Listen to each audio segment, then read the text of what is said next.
Regular council and work study session of the Scottsdale City Council to order.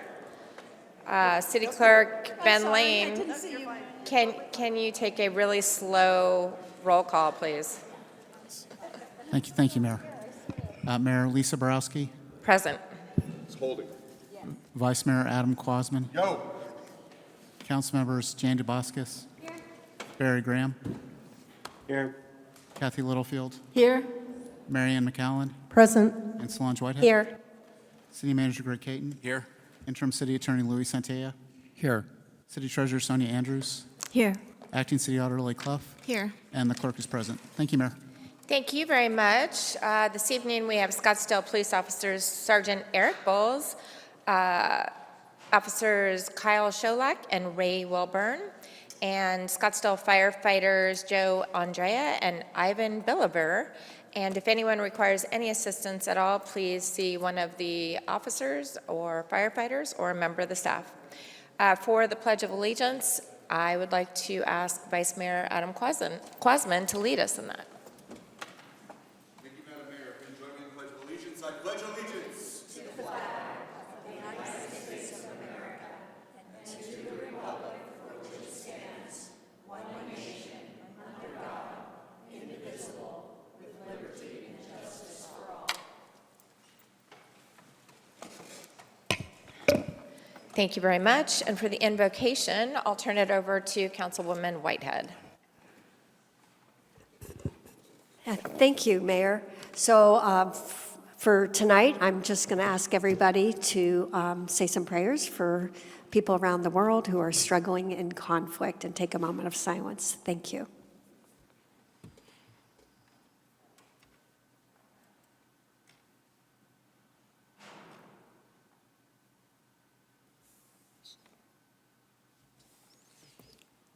Thank you. Thank you. For the mayor's report, I'm excited to tell everyone about the Downtown Task Force, the mayor's Downtown Task Force, which officially got to work last week with the kickoff, bringing more than 30 business and property owners from Old Town's four traditional, I'll use that term, districts with one clear goal, supporting a stronger, more successful business environment throughout the downtown and Old Town areas. The role of the task force is to collaborate, share firsthand insight, and help shape thoughtful, forward-looking recommendations that will support the area's long-term vitality. At the inaugural meeting, members began meaningful discussions on several priority topics, including public safety, transportation and parking, walkability, branding, and the overall enhancing the visitor experience.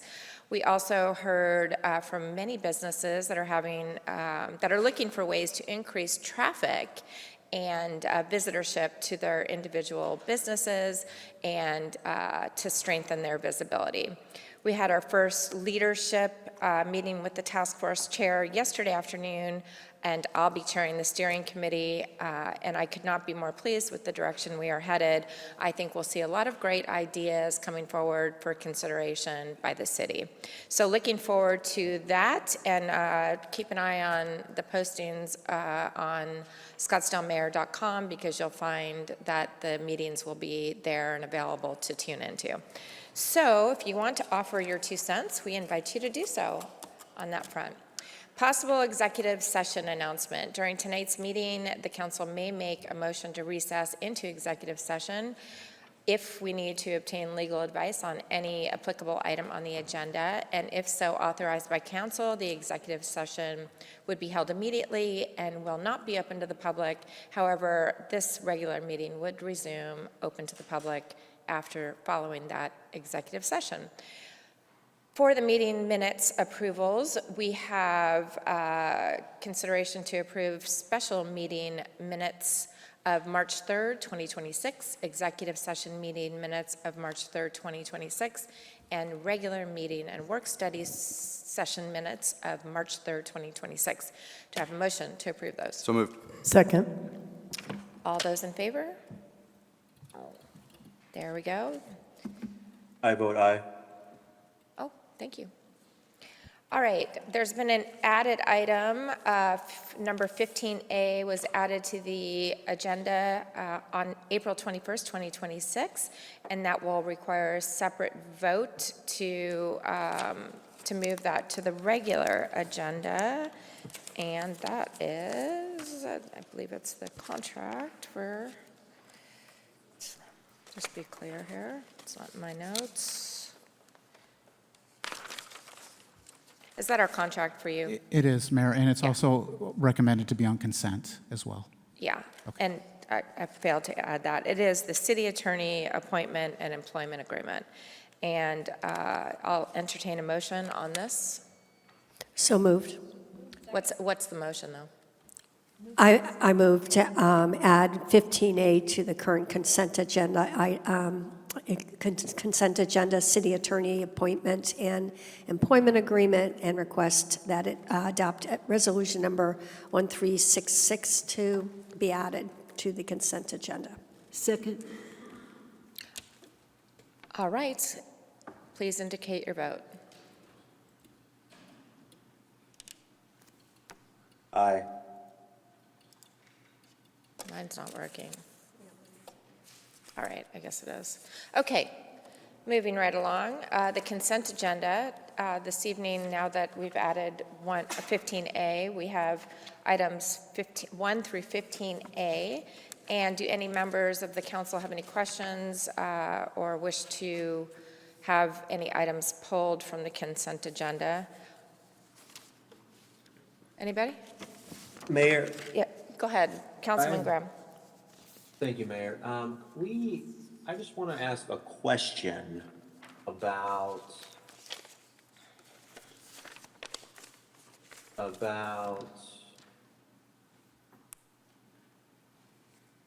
item number 2, poor decisions.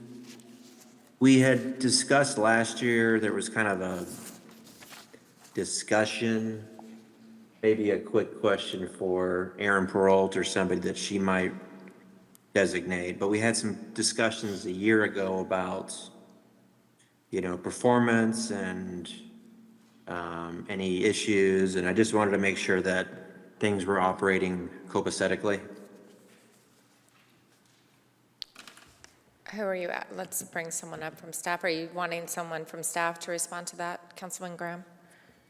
Yes, please. I don't want to pull it. I just want to kind of get somebody from staff to just enter to the record that everything's going fine. And Aaron Peralt is the staff designee, but she may have somebody too. Madam Mayor, we have a staff approaching the podium. Thank you.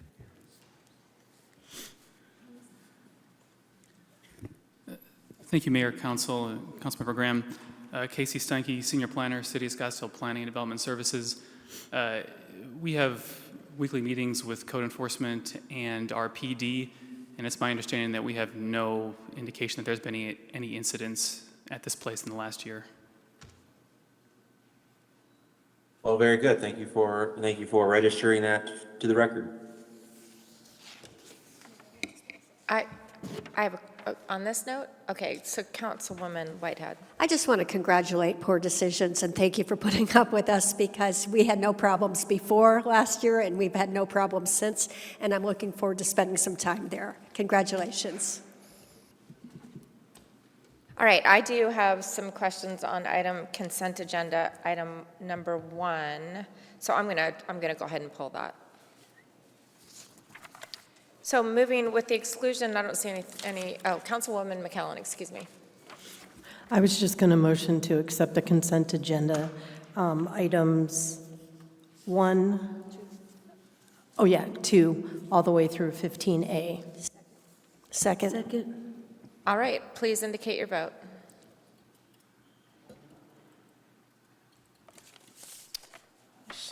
Aye. And I should have recognized there were no speakers on any of the consent agenda items. So, Ms. Lauren Potter, am I getting that right? I think you'll speak on behalf of the Oasis issue.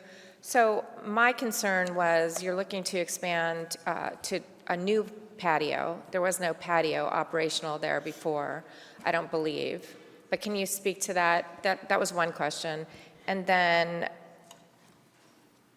I would be concerned about, I don't know what hookah is, but I believe it's a smoking device.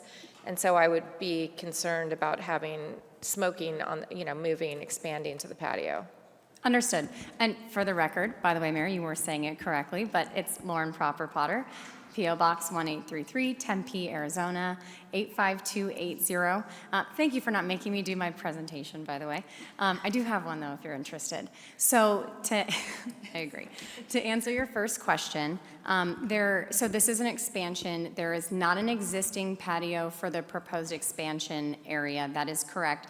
We are proposing to add a 200 square foot patio. It seats about 8 people, we think, although realistically, it's a pretty tight walkway, so it may not end up being feasible, but it's part of the request before you this evening.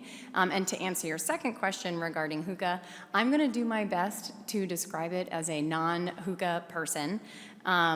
It is a water pipe. It can be, so how it works is you kind of have a device, you have sort of pipes that come out of it, and it's sort of a social activity, right? So it is smoking.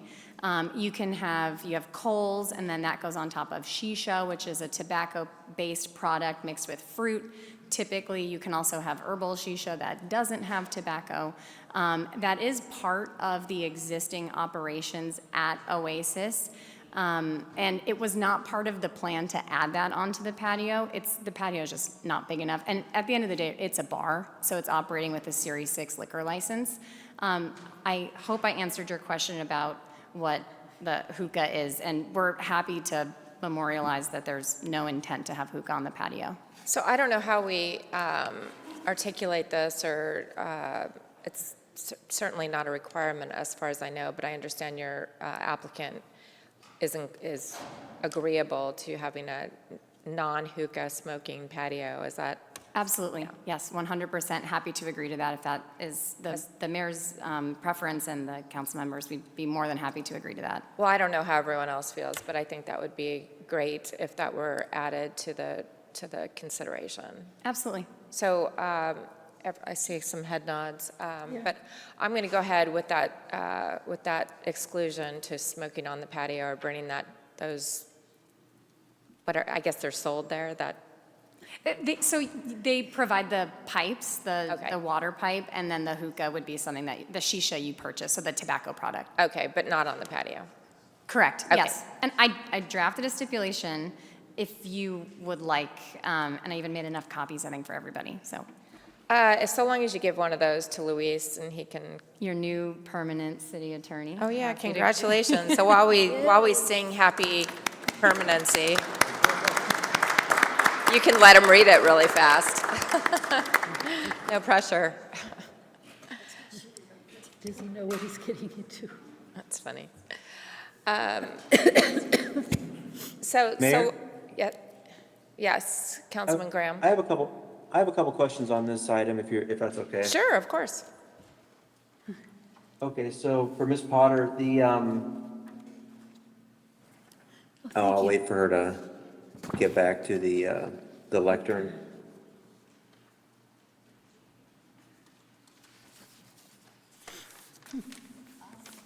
I guess my question is, so I'm looking at the materials and I'm just trying to understand this patio that's being added.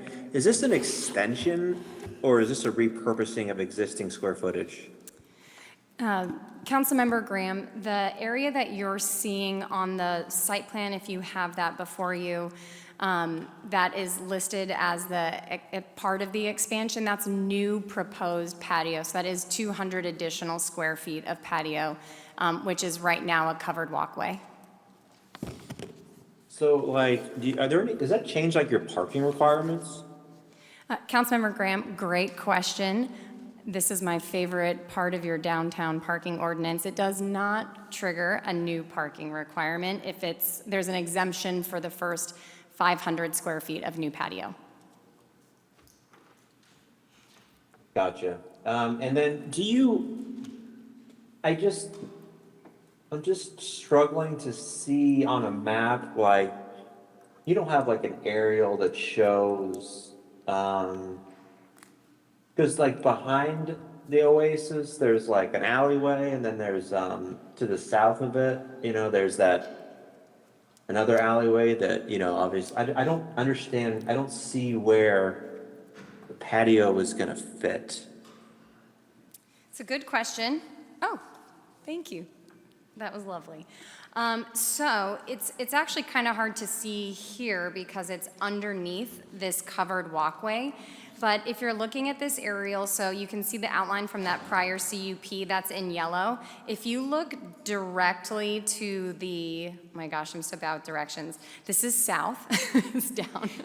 If you look directly to the south of that, that covered spot would be where we would add those additional patio spaces. But just to give you a sense of the scale, I actually think the floor plan kind of helps a little bit more to demonstrate that. You can see here, so the dark gray is existing CUP, and then everything beyond that is that expansion. And so you can see there just to the south of the existing seating in that dark gray, where that is an existing patio.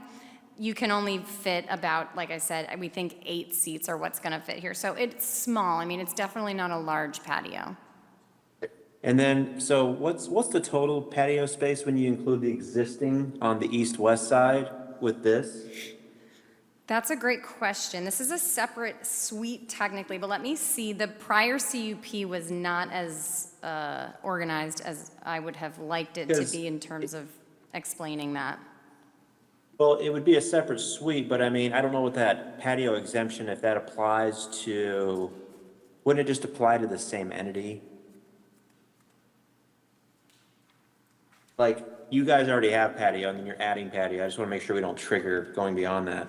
That's right. So this one is sort of unique, Councilmember Graham. The existing patio, at the time that that CUP was approved in 2016, that was a separate parcel. So it was entitled to its own separate exemption. This piece that we're talking about now was its own separate parcel at that time, and so it gets its own separate exemption. So they're treated separately. Are the buildings connected through a walkway or a door or some sort of, are they part of, are they interiorly connected?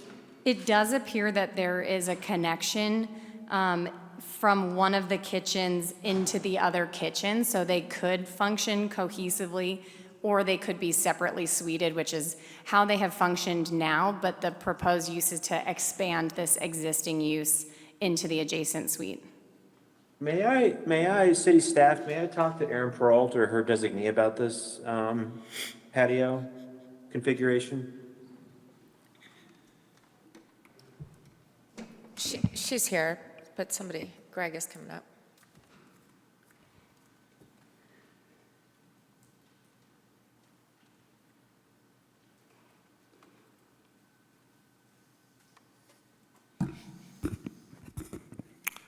Yes, Mayor Borowski and Councilman Graham. I believe the existing patio is around 400 square feet, and adding this would bring the total to about 600 square feet, if I'm not mistaken. So is the first 500 square feet of patio exempt from triggering parking expansion? Well, Councilman Graham, as Ms. Proper Potter mentioned, this patio extension is on its own parcel, so the 400 square feet that's existing was already accounted for as part of the original conditional use permit. Now that they're doing an expansion, this new 200 square foot patio, they get the 200 square foot credit for the new parcel. And that's why their parking is not increasing. For the portion that has the existing 400 square foot patio, is that using the same conditional use permit as this section? Councilman Graham, it's the original conditional use permit, which is 7 UP 2016, is, yes, they're using that use permit, and then this expansion will be covered under this amendment. You see why that's confusing for people, because they're saying it's separate parcels for patio purposes, but it's the same parcel for a different purpose. Correct. See why that seems contradictory, right? Sure. Why wouldn't other companies then just, other entities say, well, other bars could say, well, I got a Series 6 for this whole thing, but I'm going to divide it up into different parcels and that's gonna be a patio for that parcel, and this one's gonna be a patio for that parcel, what would stop them from doing that? I can only speculate, Councilman Graham.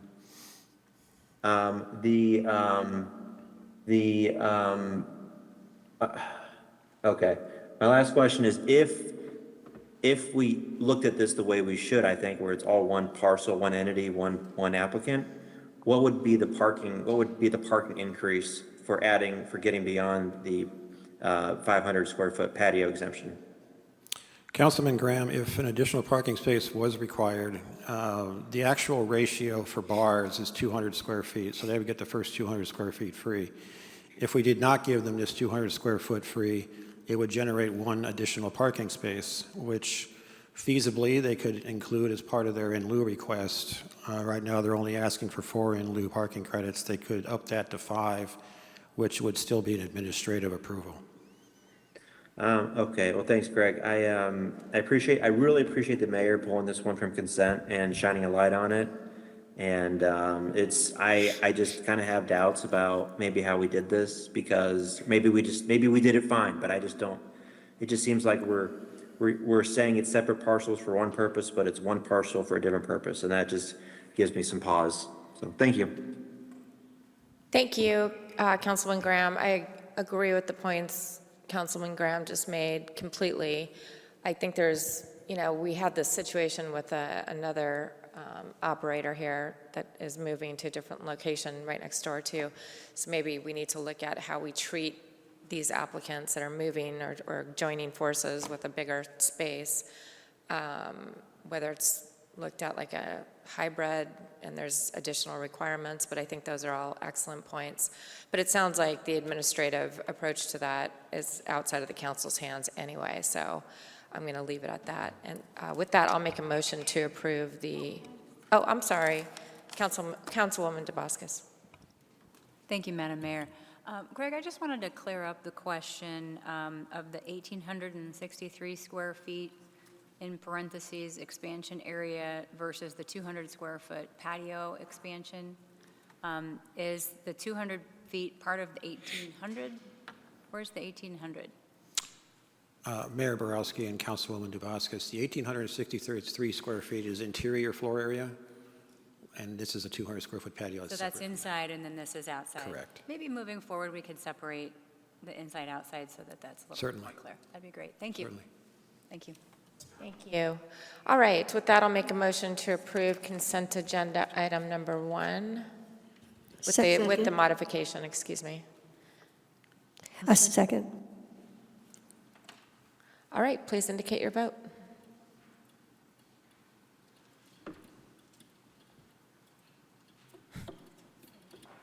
There we go. Takes a while. All right, moving on to the regular agenda. Item number 16, we have a public hearing on the Community Development Block Grant, otherwise known as CDBG, Program Fiscal Year 2026-27, Annual Action and the Allocation of the CDBG and Home Investment Partnership Funds. And with that, we will have a presentation. Let's see, this item asks, let me go through a little more detail.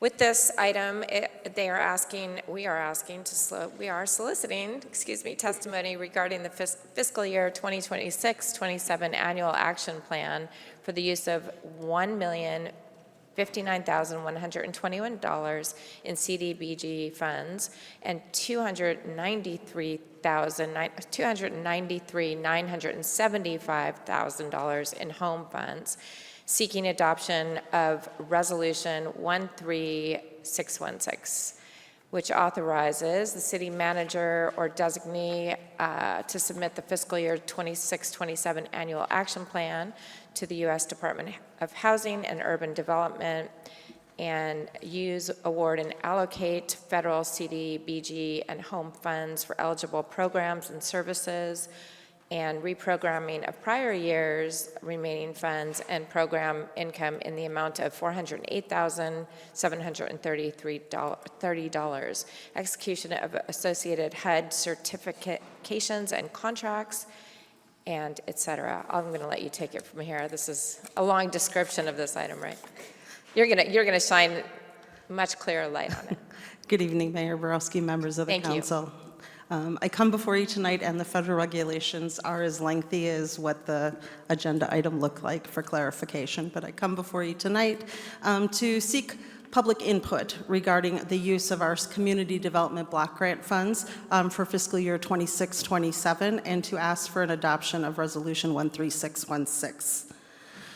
So what is an annual action plan? An annual action plan helps Scottsdale meet our goals that are currently outlined in our consolidated action plan. Back in April of 2025, I came before you and presented our consolidated action plan that is good for the next 5 years, with focuses on affordable housing, public facilities and infrastructure, and public services.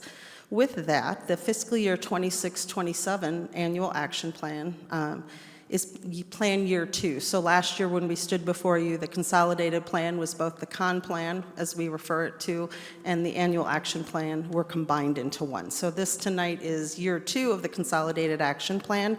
It is federally funded by our annual allocation of community development block grant funds and home investment partnership program funds. They must focus on 3 objectives: to meet low and moderate income families or individuals, slum and blight, and urgent need. So what is required before I come before you tonight? I have it in arrows because it is a very circular process. Public hearings. We're required to have 2 public hearings. The first public hearing occurred in February, where we sought input from the community regarding what kind of action items or what kind of projects they wanted us to undertake with the funding.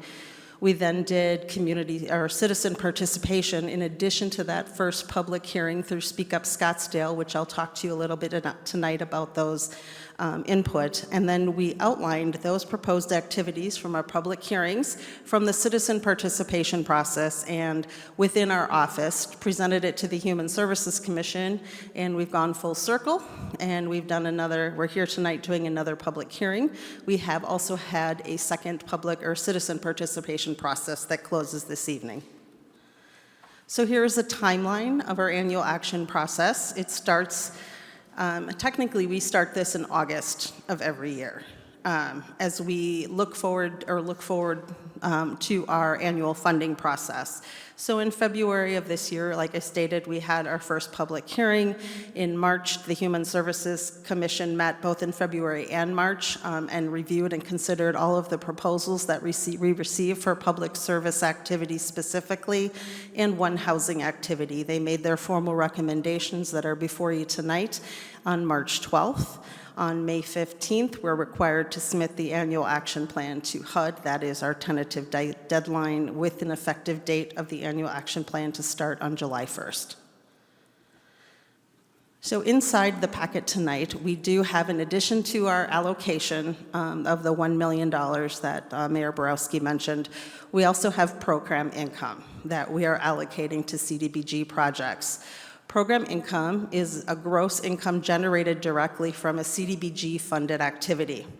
The Paiute Neighborhood Center generates revenue. Buildings 4 and 5 were purchased using community development block grant funds, and we currently lease that space to Hirsch Academy.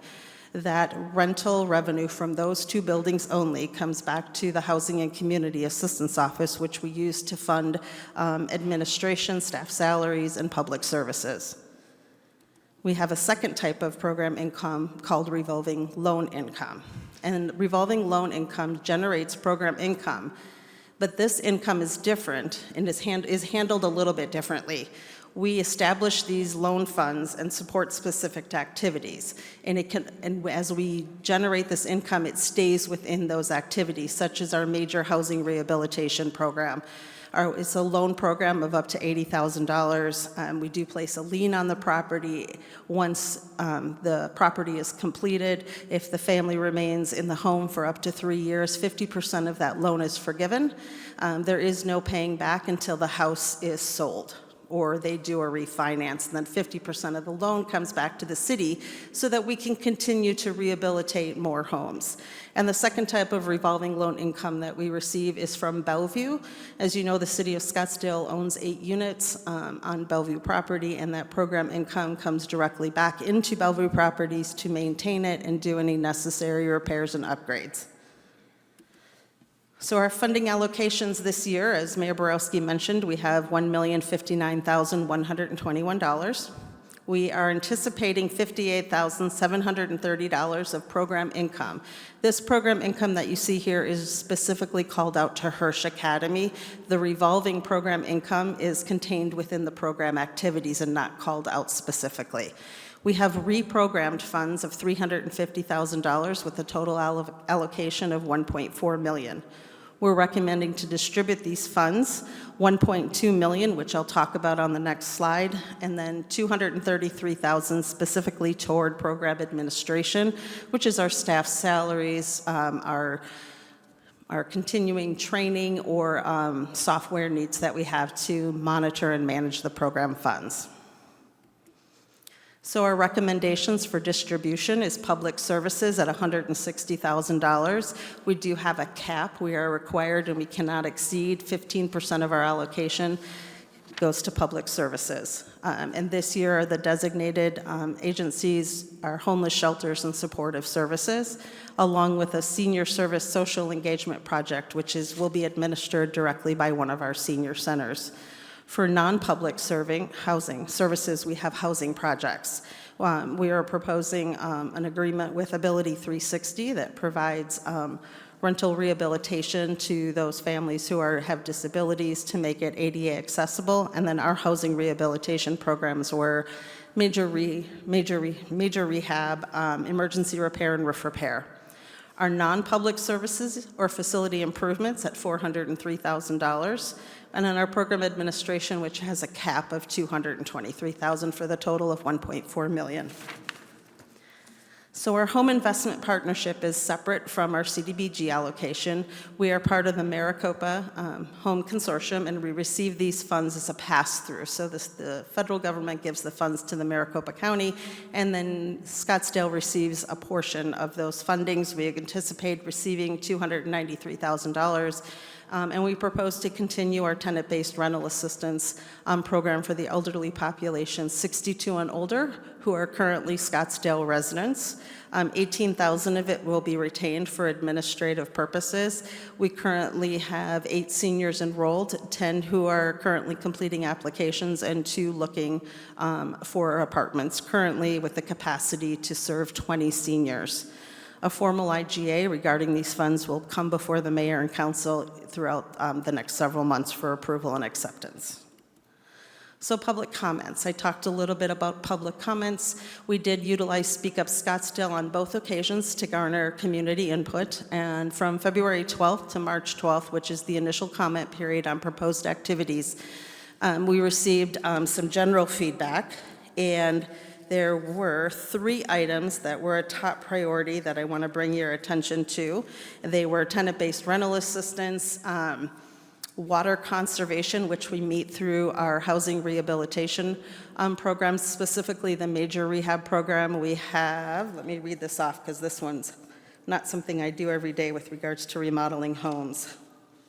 Low flow water faucets and toilets with hot water circulation pumps warming water in the pipes based on temperature, so we're not spending a lot of time turning on the faucet, running and waiting for it to heat up. It automatically does it in the pipes. And the third one is public facilities improvements. And that's specifically looking at our city facilities and upgrading those where we need it.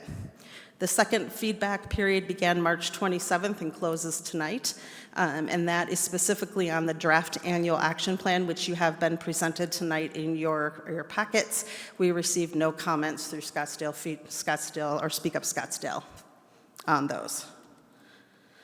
So with that, I conclude my presentation, and I ask for you to consider adoption of Resolution 13616. Councilwoman Whitehead. Thanks, Mary. This is pretty exciting. I just have some questions, just for the record, because there's some misinformation out there. The Bellevue, how would you describe our Bellevue property? It's not a homeless shelter. How would you describe it? Mayor Borowski, Councilwoman Whitehead, it is a normal, I don't know, the word normal is relative, but it's a rental property that anyone can rent from. Okay, and do we offer discounts, rental discounts? Oh, it does. I see what question you're asking now. Rental limits are determined by Housing and Urban Development, so the rental limits are less for those families that are 60% or below the area median income. They do have to have lawful presence here in the United States in order to lease the families out, lease the home out, and all 8 units are currently full at capacity. Okay, so this is what would we describe it as a HUD regulated low-income housing? Yes, but it's not public housing in the sense of public housing. That is different. Okay, yeah. Yeah, okay, and then could you go over what you're doing on the water conservation? And there was a state program for energy efficiency. Are we doing any of that with homes? Mayor Borowski, Councilwoman Whitehead, that's a great question. Okay. We still work directly with SAIL, although they have a new name. I think it's Foundation for Senior Living at this point. So energy conservation or weatherization is still provided through them where we can't help. But with regards to the major rehabilitation, we do energy efficiency as well as water conservation. We're specifically looking at those faucets, the toilets, to make sure that they're flowing slowly, and then we've also added the water pump to the heater.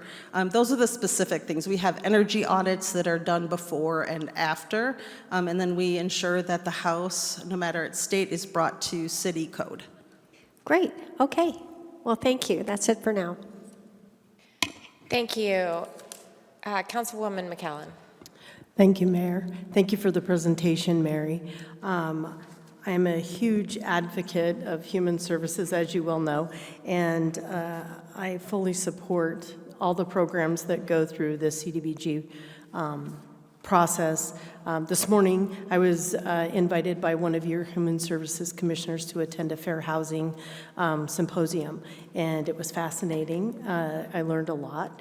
I'm just amazed at how much work you do for our residents of Scottsdale. Another thing that maybe some people are unaware of is the rental and electricity assistance, all the things that go through this program. I know Councilwoman DeBoscus and I took a tour of Vista del Camino, and we were all enlightened to know that a lot of the rental and utility assistance are from the mid to north part of Scottsdale, and I think people would be surprised by that. But I am grateful for all the work you do and to the Human Services Commission, and with that, I move that we adopt resolution number 13616 to approve fiscal year 26-27 annual action plan and authorize the city manager or designee to submit the FY 26-27 action plan to the U.S. Department of Housing and Urban Development. Second. Thank you. Please register your vote. Mayor, I apologize. Oh, yes, we have do to have a hold the public public hearing, and there's at least one speaker. We have signed. one speaker, Roger Laurie. We're just cooking right along so fast, I almost skipped the whole segment. Thank you. Welcome. Good evening. Is this on? Can you hear me? Yep. Okay. Good evening, Mayor and council members.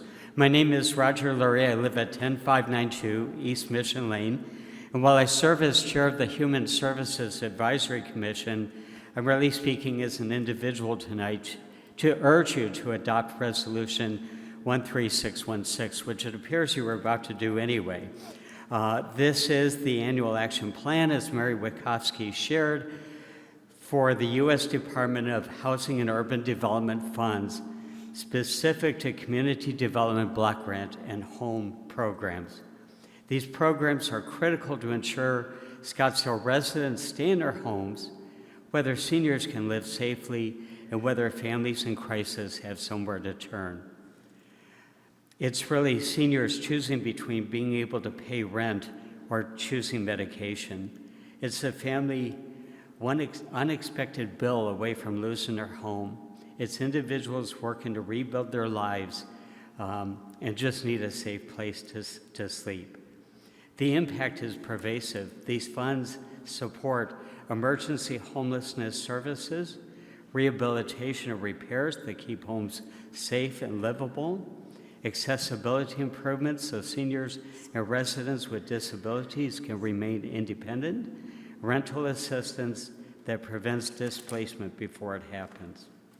The home program strengthens this work by helping seniors 62 and older who are cost burdened stay in their home and stay stable. Scottsdale has participated in CDBG funding for over 45 years.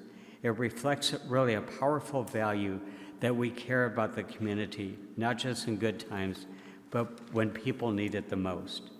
So I respectfully ask you to approve this funding. Thank you for your time and for your leadership.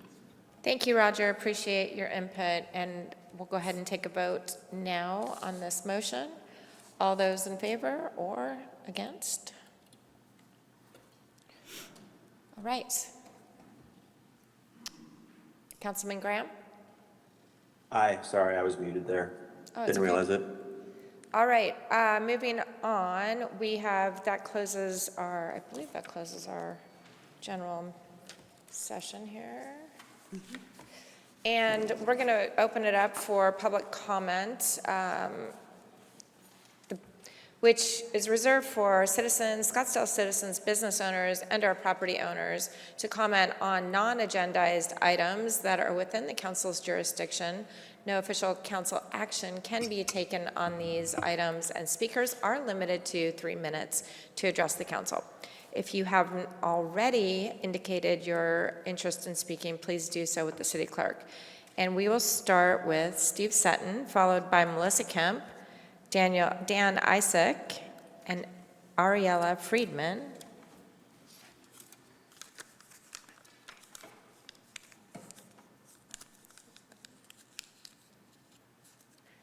And Steve is making his way to the podium.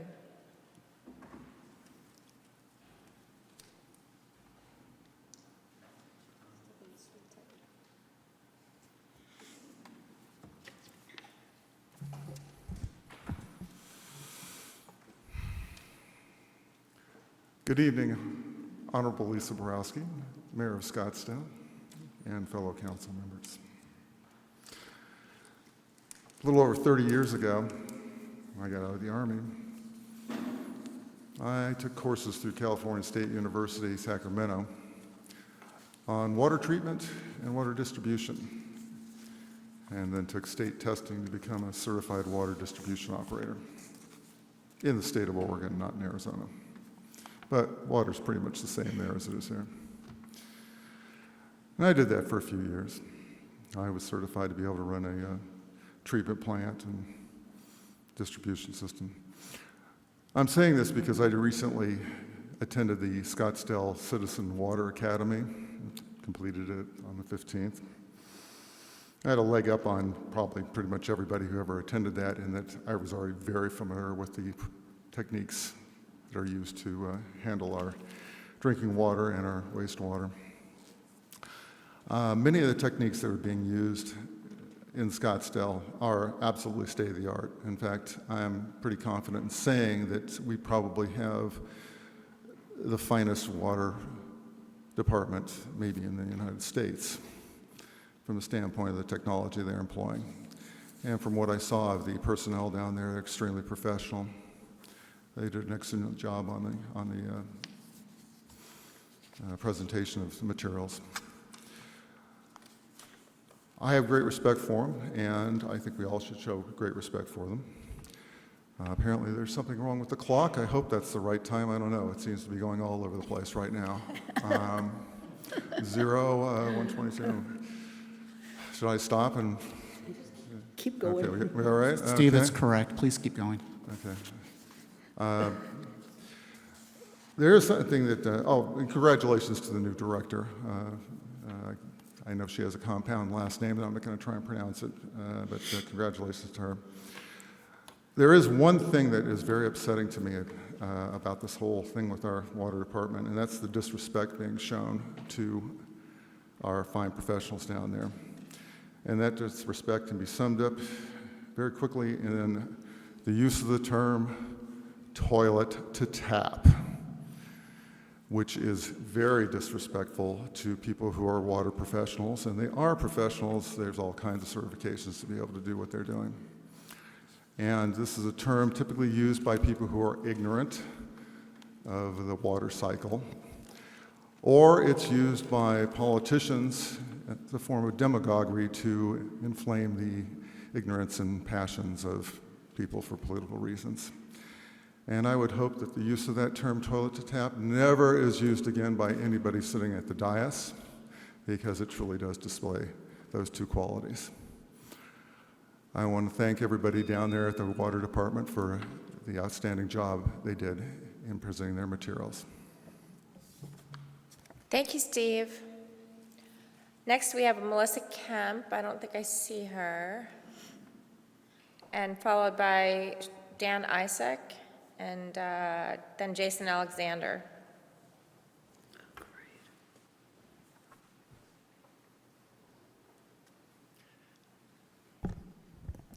Dan Isaac, address on record. Mayor, thank you for the opportunity to speak. First topic is an exhortation to the sane members of our council to stop putting up with the bad behavior of some of their colleagues. From the beginning of this council, we started with a potential violation of the open meeting law to plan a strategy for the first meeting. We had Barry Graham found guilty of violating the ethics code. We had Jan DeBoscus, along with Barry and Adam, make a false criminal complaint against the mayor, and in her recorded statements to the investigators, pretty much admitted it was an attempt to remove the mayor. That's also the recording where Jan refers, because she was channeling her teenage inner mean girl, to refer to the mayor as a bitch.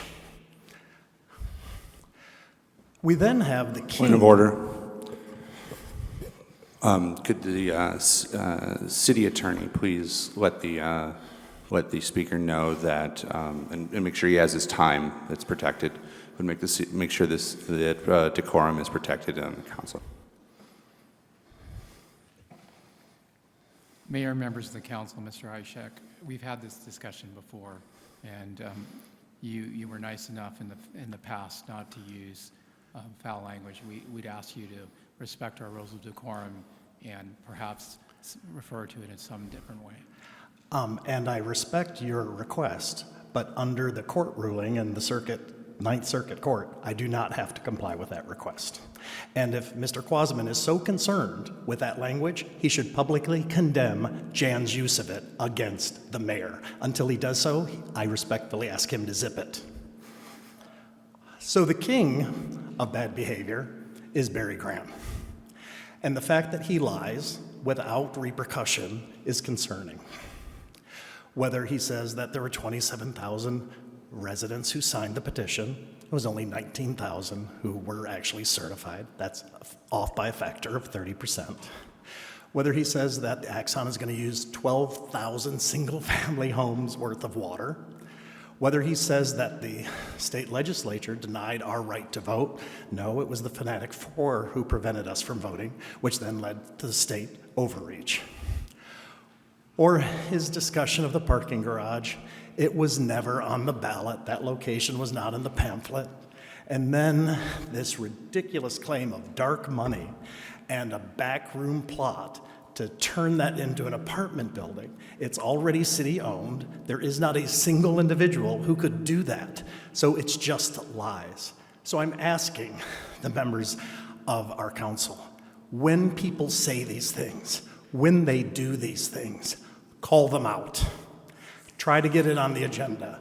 Change our ethics. And every time the Fanatic Four vetoes an agenda item, bring it to the attention. Send it to your constituents.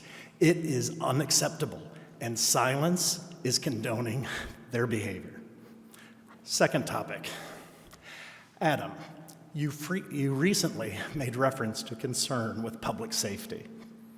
I'd like to know where that concern for public safety was when you and the Fanatic Four got rid of a roundabout that was rated A in safety in exchange for a signalized intersection that is rated D in safety. So, Adam, either you don't really care about public safety, or you only care about some people's public safety. I don't know whether you're being disingenuous, hypocritical, or really deplorable in thinking some life is worth more than another. Thank you. Thank you, Dan.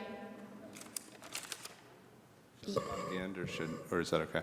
Just a quick response. You're welcome to do that. That is certainly acceptable. Do you want to wait till after? Or you want to do that right now? It would be You can go ahead right now. 15 seconds. This is good. Thank you, Madam Mayor. I love being called the Fantastic Four. It's great, and I like to make more of four. I think we should have a super seven of as many votes as possible. But I want to remind everybody here and at home that I'm proud, alongside Councilmember Dubaskis, to have been awarded the Champion of Public Safety Award by POSA, our police officers, this past year. And I know that there will be more council members, and the mayor will be able to receive that award as well, and rooting for them in the future. So thank you.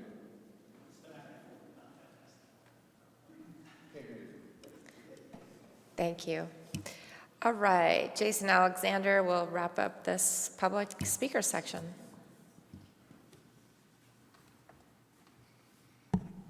Thank you, Mayor. Jason Alexander, address on record. And could I get the overhead to zoom in on my phone here? I've got some stuff I'd like to show. Okay, that ought to do. Thank you. Alrighty.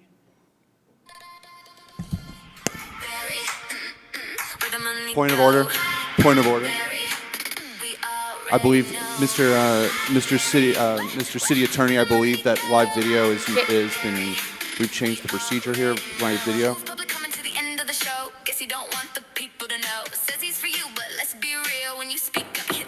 Jason, can you stop that for a minute? Can you stop that so we can have Vice Mayor Quasman repeat his Thank you, point Madam. of order? Thank you, Madam Mayor.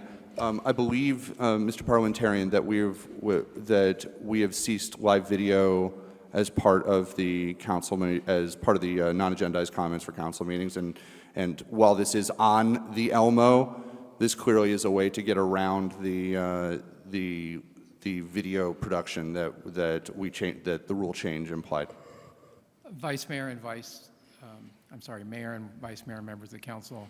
Vice Mayor raises an interesting question.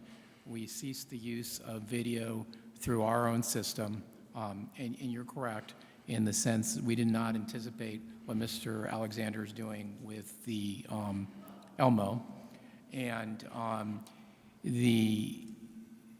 we don't have a specific rule against it at this point. I move to overrule the parliamentarian and say that the vote that we took to change the rules implied that no video at all was part of the was what we wanted, and allowing the Elmo was for static media only, and call for a vote on that.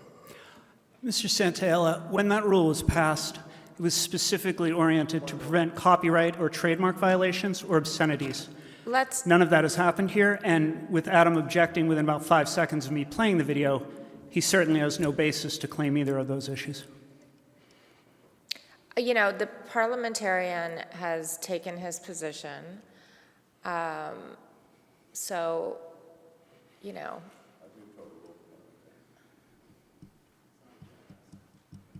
It doesn't have to be agendized. I mean, it's just as good as you saying it. I don't, you know, I really don't. We hear from people all the time. I don't have a problem with Mayor, whatever. The booth is telling us that we could be violating YouTube's rules by allowing him to play this music. It's on YouTube? This video was given to me by the person who wrote it.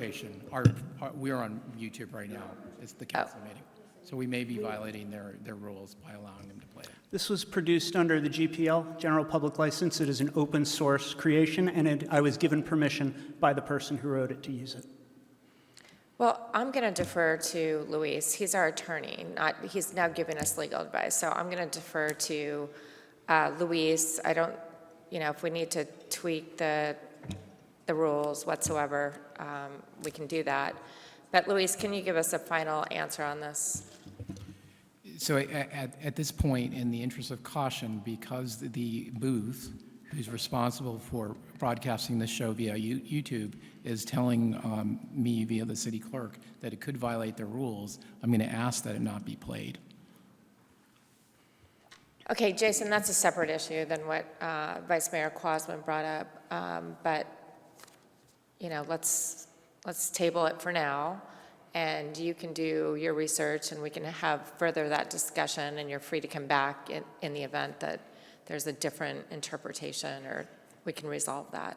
So I apologize, I couldn't hear Mr. Santaella very well. Are we saying that something that was given to me by the person with their permission who created it and has already been broadcast across social media with her permission, I am not allowed to show here, even though the council rules of proceeding don't specifically mention that? What we're saying, Mr. Alexander, is that we've been informed by the people that are responsible for broadcasting this on YouTube. They are concerned that by playing that, whether you have permission or not, may violate the YouTube rules. So we don't want to risk violating those rules. So what we're asking you to do, in the interest of caution, is not to play it tonight. We can research it, and like the mayor said, you can research it, and you can play it at the next council meeting if we determine the rules are not being violated. That's the issue, sir. I understand that, but I'm a little confused given the tight collaboration between YouTube, Facebook, Instagram, TikTok, the frequent sharing across all these platforms, how something that was created already exists on them could be a violation of any YouTube broadcast. It's a point of order. We have a ruling by the parliamentarian.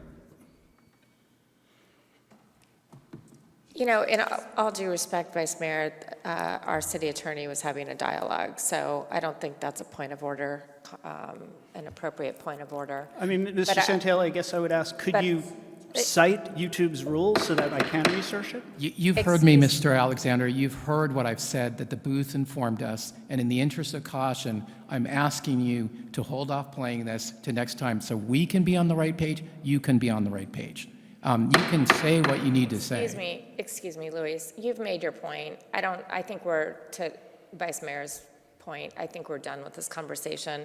So I don't think it's the end of the conversation, Jason. Let's just table it for now.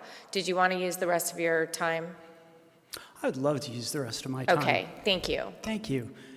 I think what we're seeing here is an example of peevish, immature, petulant behavior from Mr. Quasman, and I'm sure if Mr. Graham was here, he would be point of ordering alongside Mr. Quasman, because they are afraid of criticism. They have done everything possible to stifle public comment, to stifle criticisms. I want to present the facts here. This is a self-created video, that is, by someone who created it themselves, created the music, created the graphics, gave me explicit permission to do it, has already shared this video by choice on various social media channels. There is nothing I am producing here or showing here that is not already in the public domain. But Mr. Quasman is having a moment of fragility about accepting criticism. And certainly we've seen that's nothing new for Adam. For him to come out 5 seconds into the video, make an objection based on a rule that doesn't exist. There is nothing to prevent videos from being played on the overhead here. And then accept Mr. Santaella's ruling, which is actually not directed at Mr. Quasman's point of order. And while I respect Mr. Santaella's ruling, I want to show here that Mr. Quasman has attempted to leverage a peevish, immature complaint and sensitivity to criticism to turn this into a different issue. Mr. Quasman, since the moment I walked in, you have been on your device. Now, I have 2 teenage daughters, and you seem to be texting more than they do. And whether you are texting your wife to pick up groceries, or whether you're checking your OnlyFans account, or whether you're placing bets, it is disrespectful to the people of the city. Point of order. Madam Mayor, I just would kindly ask if we can. Sorry, go ahead, Councilman Graham. Thank you, Mayor. We, you know, everybody on this council has agreed to rules of procedure, and that includes avoiding indecorous language. And our rules of procedure ask that participants follow those same rules. And so for the citizen to be casting such despicable aspersions to What's the point of colleague. order? I'm sorry, Councilman Graham. Can you just articulate the point of order so we can consider it? The point of order, Mayor, is my request that we can try to enforce the rule that we all agreed on about ourselves and members of the public trying to avoid indecorous language, trying to use titles, and just these speculative, offensive assertions cast against one of our colleagues is just, I think, uncalled for. So thank you. I'm not sure what the point of order exactly was, except for you were offended by his comment. With that, Jason, please continue and try to walk the line of not offending. Thank you. Please. Decorum. Getting back to my teenage daughters and their friends, they seem to spend less time on their devices than Mr. Quasman does. And the offense is whether or not Mr. Quasman is engaged in city business or whether or not Mr. Quasman is engaged in personal business. It is fundamentally disrespectful and unprofessional to disregard the meeting that is taking place. It betrays the trust of the voters to sit up there and not pay them the respect of paying complete attention to the proceedings. Mr. Quasman, this would not stand in a professional work environment. People turn their devices off. They put their devices down. Now, if a text comes in from a family member, that's an exception. But you are not acting under exceptions, sir. You are on your device constantly every meeting. And it's shameful. Thank you very much. Thank you, Mayor Borowski. Thank you. All right, that concludes the public. Oh, Melissa Kemp is here. Would you like to speak?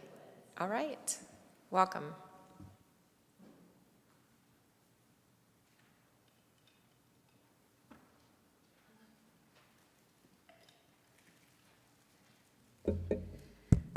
Thank you for that. Sorry, I was running late, but I'm glad to be here, and thank you for calling me out again. Melissa Kemp, McCormick Ranch, address on record. 2 weeks ago, I spoke about conflicts of interest, and I made a simple point that conflicts of interest are normal. They happen in business, they happen in families, they happen in public life. There's no shame in having a conflict of interest. The only failure, the only place to really feel shame is if you can't recognize and then appropriately manage conflicts of interest. So conflicts of interest standards are not just about what is technically legal. They're principle-based. They ask what a reasonable person, a careful public official would do to protect the public confidence, not just what is merely permissible under a narrow reading of a rule.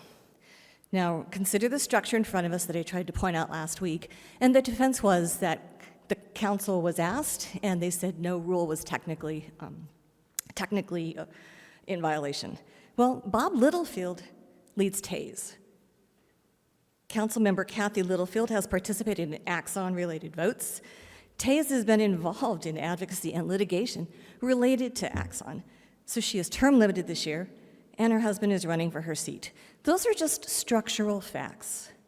When household political advocacy and active litigation interests intersect with your official decision-making, reasonable people can see that this raises public trust questions, even if no rule has technically been violated. We heard that the city attorney advised there was no legal conflict, but I just want to point out, legal clearance is a floor. Judgment is the standard that we as citizens would expect and deserve from our elected council members. Recently, the city itself cited the importance of avoiding even the appearance of impropriety when evaluating a member of the mayor's staff. That appearance of impropriety alone was cited as reason and evidence toward dismissal. If that standard is appropriate for city staff, why on earth would a lesser standard be appropriate for elected council members? Why do we reduce the standard to not against the rules? Conflict of interest management is not about proving someone would vote another way because their husband told them to or not to. It's about recognizing that the public interest and the public trust and the public confidence depends on avoiding situations that call into question your ability to avoid even the appearance of impropriety.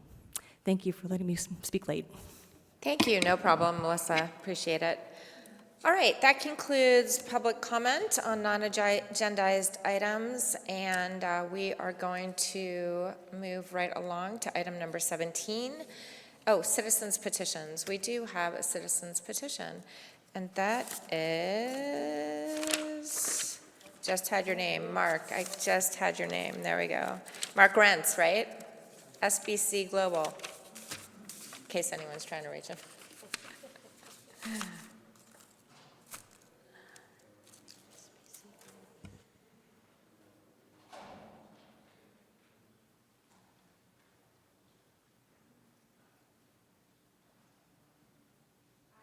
Mark, we're going to direct you over here to the new podium. Oops.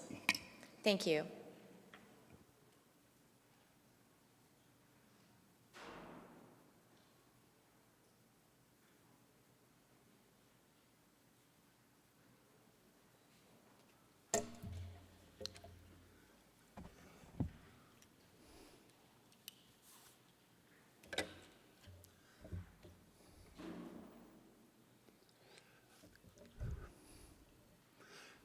Good evening, Madam Mayor and council members and City of Scottsdale staff. My name is Mark Rentz, and for the record, I am the author of the petition which I submitted last Friday. And in less than a week, I obtained 125 signatures in support of this petition. Those signatures were also handed off to your clerk. And everyone, I never encountered anybody who did not support my petition. This petition is a little more mundane topic. It's about water. And by way of qualification, I was the Director of Regulatory Affairs for the Association of California Water Agencies for more than 5 years. That association represented all the public water agencies in California, which made up 90% of the water that was distributed agriculturally, residentially, et cetera, throughout the state of California.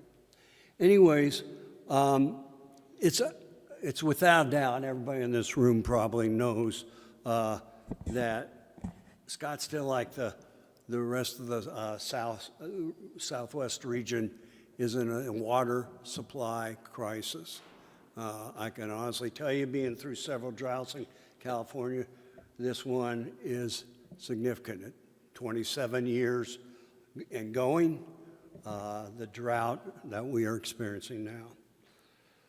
Scottsdale is also overly reliant on a sole source of water, and that's the Colorado River. My understanding is approximately 70% of Scottsdale's annual water supply comes from the Colorado River. And the Colorado River, starting all the way up in Colorado, and actually Wyoming, is in crisis.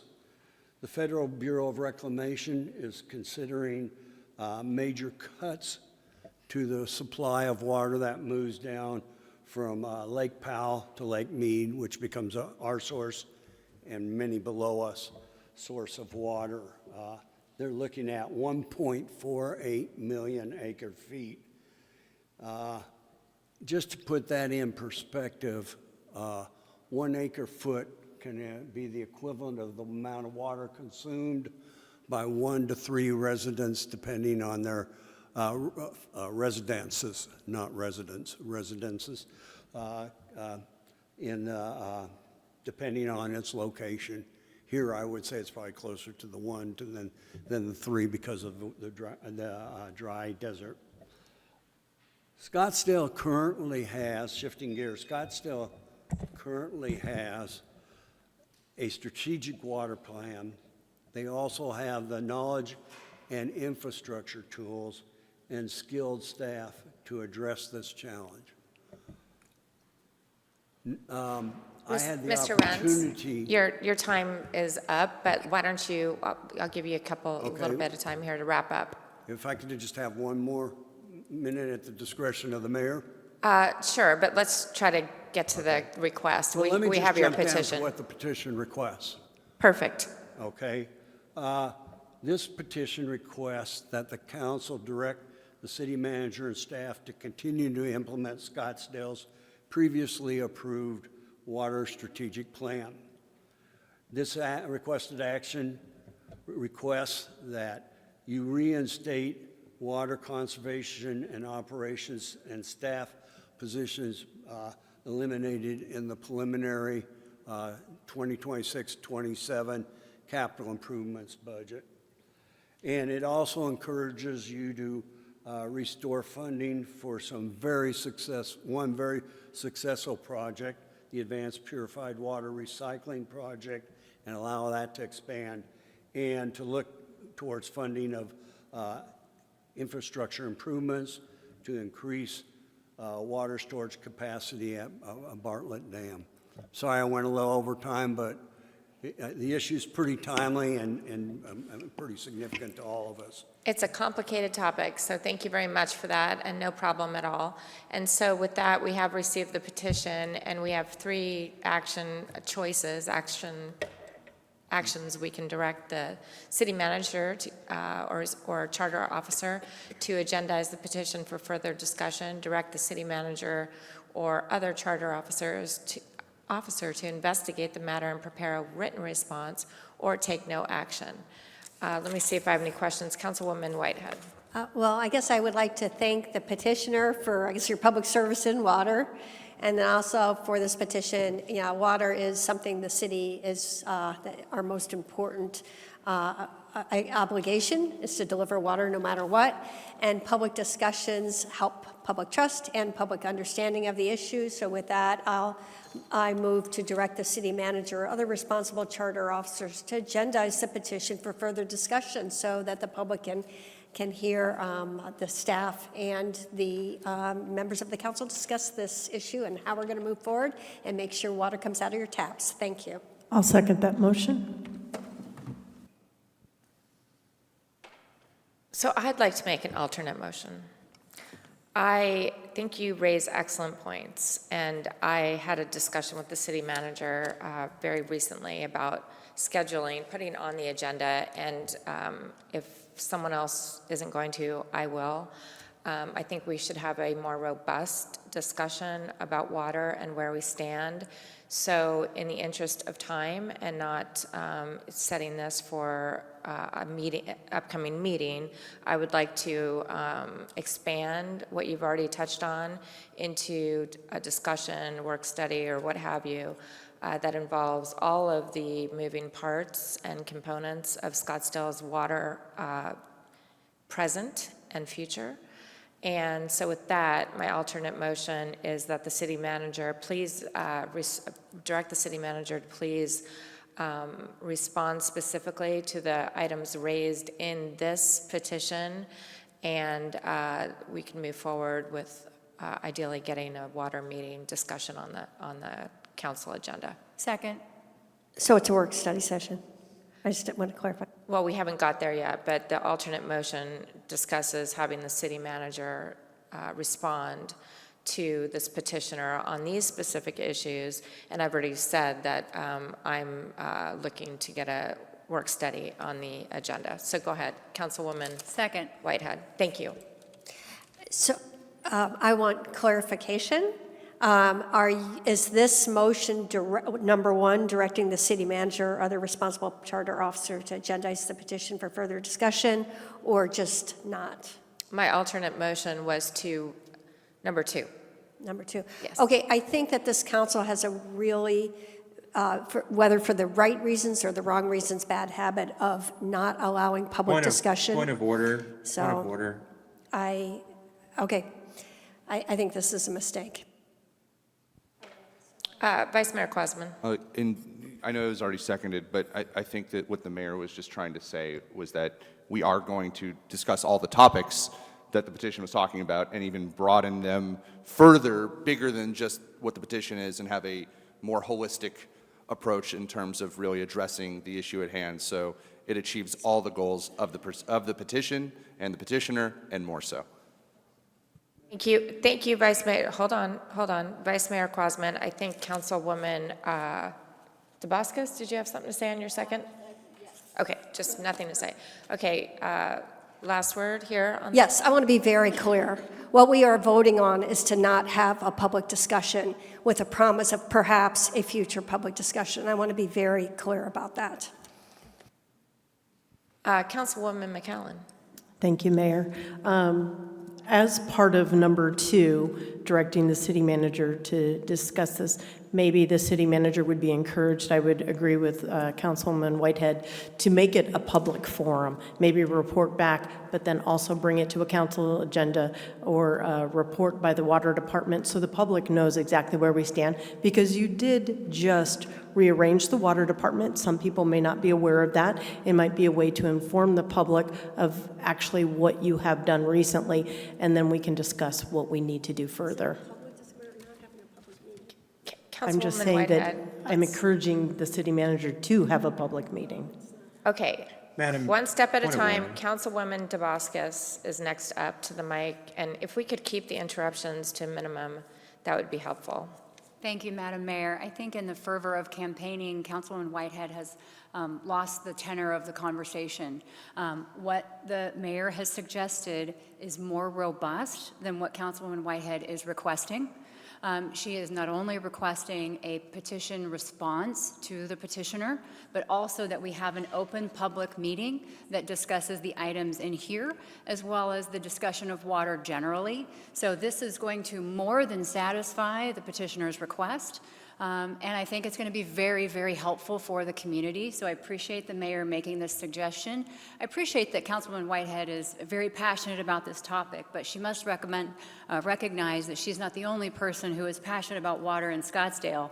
And this is not a campaign issue. This is a very serious issue for every single homeowner, every single resident of the city of Scottsdale. And so I would urge her to set her campaign ambitions aside and to focus on what the mayor actually requested, which is very robust and will be wonderful for every resident. And I appreciate the city manager being open to doing this and to educating our residents. Thank you. Thank you very much. Okay, last word? Yes, I would like a last word. Clearly, some people are thinking about politics, and Solange Whitehead, your councilwoman, is not one of them. I have spent 8 years up here protecting your future water security. So the request was to agendize a public meeting for a water discussion. I respect that the mayor is suggested or made an alternate motion that has the support of my colleagues not to have a public meeting with the possibility of a future public meeting. And I reject the suggestion that this is a more robust path because there's no guaranteed public discussion. And I sure hope we get there, but the budget is coming before us very quickly, and we are not following and we are not funding the projects that are in the council-approved strategic plan. So with that, I will respectfully vote against the motion presented by the mayor. Thank you. Madam Mayor. Thank you. Mr. Rentz, your time was concluded and that the public, your petition. As the petitioner, I ask your attorney and your city manager Mr. Rentz. if I can respond to this discussion about No. action. The answer is no. I'm sorry. And we thank you very much for your petition. It was you. very well written and very well presented, and the discussion has been had. And in terms of putting this on a mayor and council item, even if I have to do that to get it on the next agendized item, or, excuse me, next agenda, foreseeable agenda, I will do that on the next regular, immediately. So, and to the point of budget discussions, I'm not sure who made that point, but I think it was city manager. This is definitely budget season, and some of these issues might be time sensitive, so sooner rather than later, I think it's on everybody's mind. So with that, let's vote on the alternate motion. Mayor? I'm sorry, Councilman Graham. Mayor, may I make some comments? Yes, and I didn't mean to overlook your Okay. No, I just, because I'm not there, I can't press the request button to speak. First, I have a question for the parliamentarian. When we have citizen petitions, Luis, we're allowed to have discussions like this. Is that correct? Mayor and members of the council and Councilman Graham, the way it's agendized, each member of the council has one opportunity to speak about the petition. There aren't supposed to be multiple weigh-ins. So, like I said, only one opportunity. That's the way it's currently agendized. Okay, so that's what, Mayor, you mentioned, earlier I was trying to call point of order because I was simply trying to uphold the rules of procedure that we agreed to. And so I wanted to make sure that everything was in order for the conversation. I also want to second Councilwoman Dabowska's comments about, this is a very serious conversation. This is a conversation that has real world impacts. This is a conversation that requires a seriousness, probably second to almost none that we do in the city except for public safety. And this should not be a flippant campaign season type discussion. So I totally agree with Councilwoman Dabowskis, and I see Councilmember Vice Mayor Quasman nodding his head, so I appreciate that. I also agree with the mayor, and I agree with Councilwoman Littlefield that we should have a discussion about this broader and in a timely fashion. And one thing else I want to point out to my colleagues is that Councilwoman Whitehead made several references, and she's been doing this recently, where she's referring to the strategic water plan. And that's what happens with these plans, is that this council did not pass the water plan to my knowledge. A water plan was passed by a prior council, and everything that she says is seen through the prism of that plan passed by a prior council, not this one. It wasn't passed by you, but she's using it against you. And so I am just thinking extemporaneously that maybe we need to take a look at that water plan, because we need to get serious about our water security, our water portfolio, and that also is relevant to the domains of development and many other areas. And for her to keep weaponizing the water plan against her colleagues, I think feels improper. So with that, I will be voting for the alternate motion. Thank you. Thank you. And with that, we conclude, and please indicate your vote.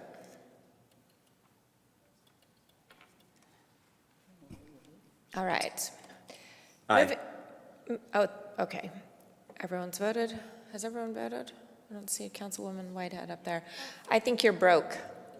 You're broken. So she's a no.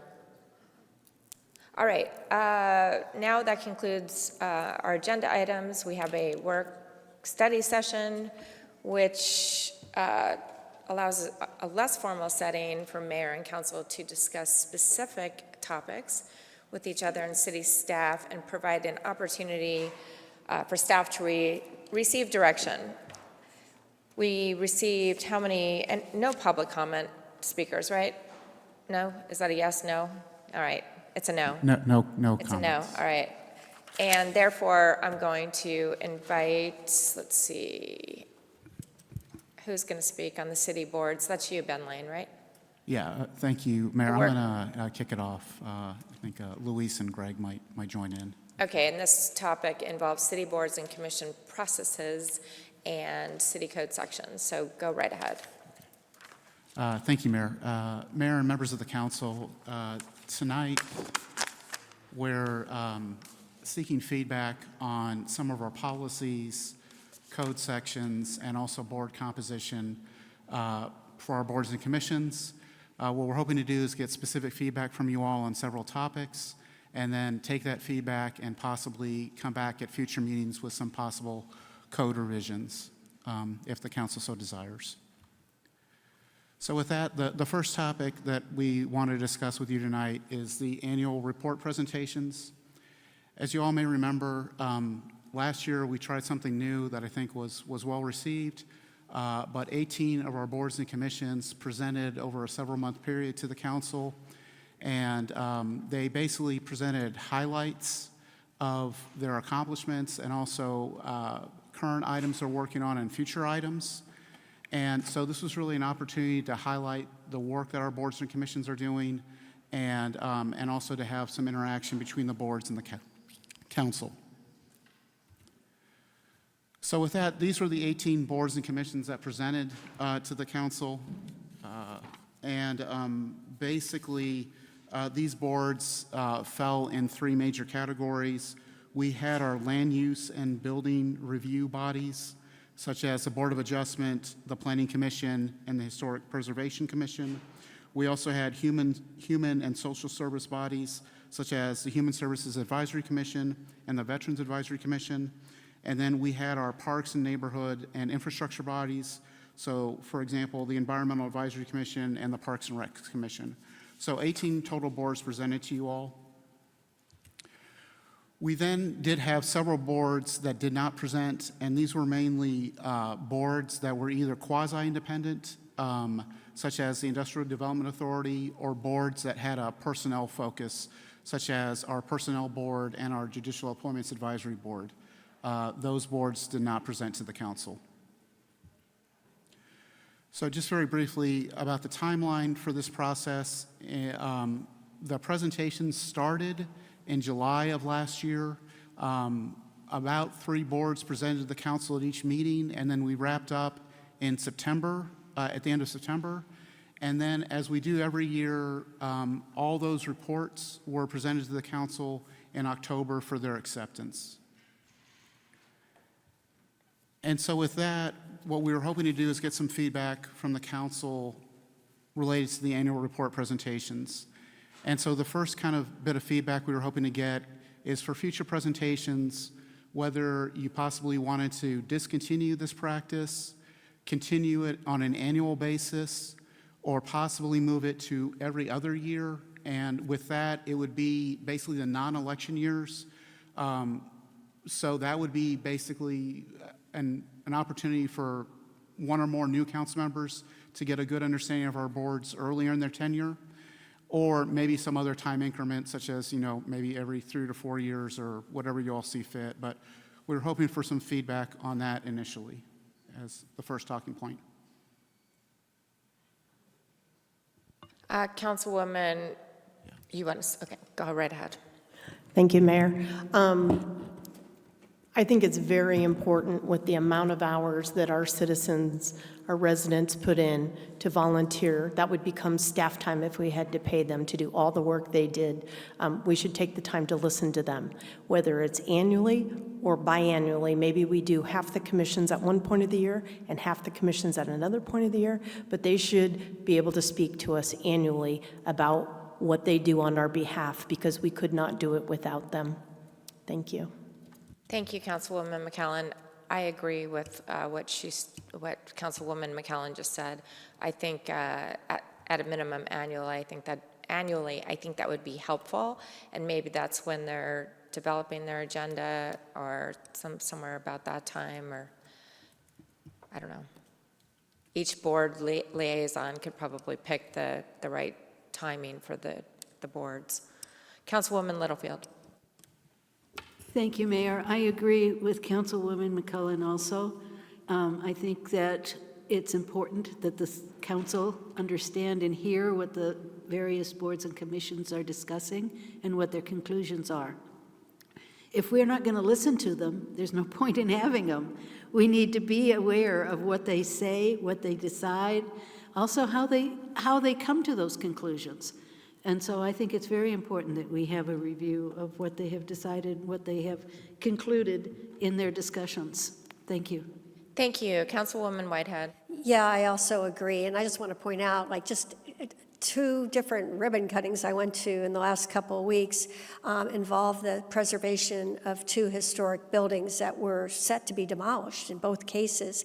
And it was our historic commissioners that came forward and identified them as, having historic value.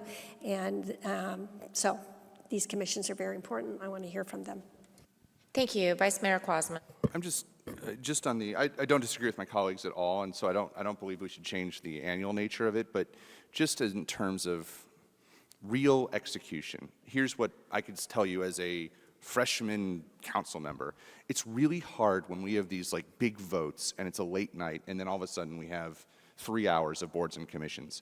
I recommend that we do this as a special meeting twice a year where we just start at 3 or 2 o'clock and we are able to hear from everybody and the public isn't just exhausted by the time they hear this, because I agree, these are important, people work hard, they're volunteers, they're part of our citizenry, they deserve our full attention, and frankly, as a voting member, I'm more focused beforehand to prep for a vote that's going to come on as opposed to hearing it, and I'm exhausted by the time I hear it. So with that, I recommend we do twice a year, one in the spring, one in the fall, and go through. It's 18 boards, 9 and 9, and we have board day. I'd second that motion. Mayor? Yes? Oh, Mr. Councilman Graham. Yes? If I can, yeah, thank you, Mayor, if I can chime in. So the boards and commissions is it's a really big deal to me, and it's a big deal to all of us, not just me. I've served on 3 commissions myself. I served on them for over 10 years. I may have served on boards and commissions more than everybody else on the council combined. Maybe not, but because I know that Mary Ann has served a lot. Okay, that's probably not true. But I really have gotten to, I kind of want to sort of set the tone for this conversation about boards and commissions, because, the city ordinance says that they serve at the pleasure of the city council. I just want to remind my colleagues of that. And so when I was a commissioner, my goal was not to, you receive the topics and you deliberate and you discuss them and you hear the public, and it's good for the public to be involved, and it's good for transparency, but it's ultimately solely for the assistance of the city council. And the reason why is because the city council is the only set of members who are accountable to the voters. I also want to remind my colleagues, they know this, but when we do city commissions, just because I was on 3 of them, even though we are getting a lot of very valuable volunteer time from our citizens, and we should never take that for granted. We are very blessed with how many citizens offer to serve and the amount of skill that they offer us and bring to the table. But we also need to remember that significant staff time does go into everything that commissions does, as far as planning meetings, all the AV, audio, coordination that goes on, meeting minutes, meeting agendas. Every single meeting item has to have a presentation prepared for it. And we're also taking the staff members that we pay away from their jobs to do this. Again, I just want to remind, we should take our commissioners for granted, but we should also remember kind of the constraints we're dealing with.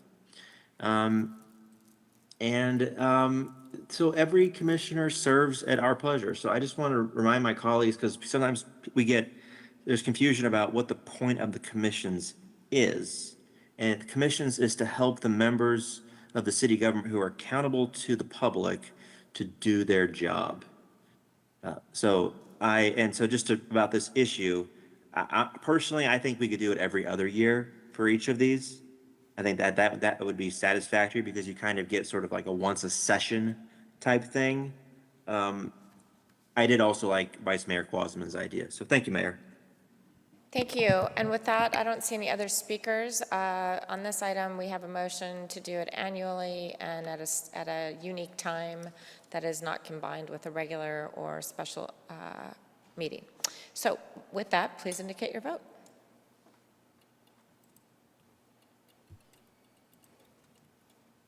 Thank you. Okay, proceed right along. Well, everyone's is a little off tonight. Councilman Graham? Yes. Okay. Yes. Is that an aye? Yes.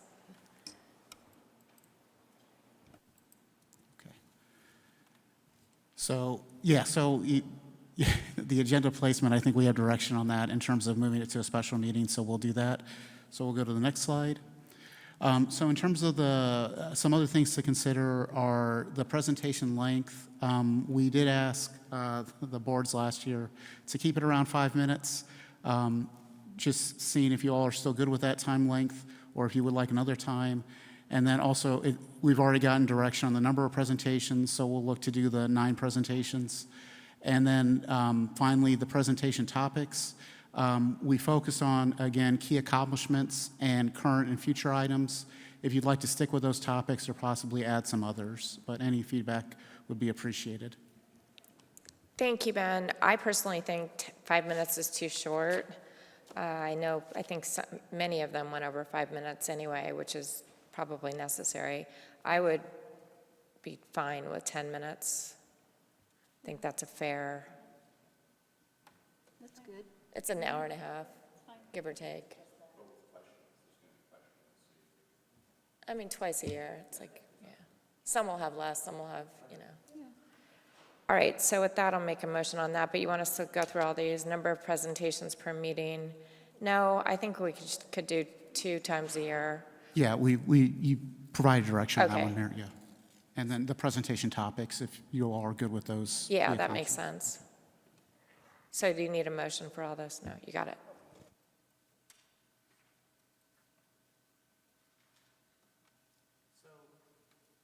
So these were and I apologize, I realize this is a little bit hard to see. These were the boards that presented. There was a request about possibly excluding the quasi-judicial boards, which is the Board of Adjustment and the Building Advisory Board of Appeals, from the process. And Luis, I don't know if you want to speak a little bit more to that.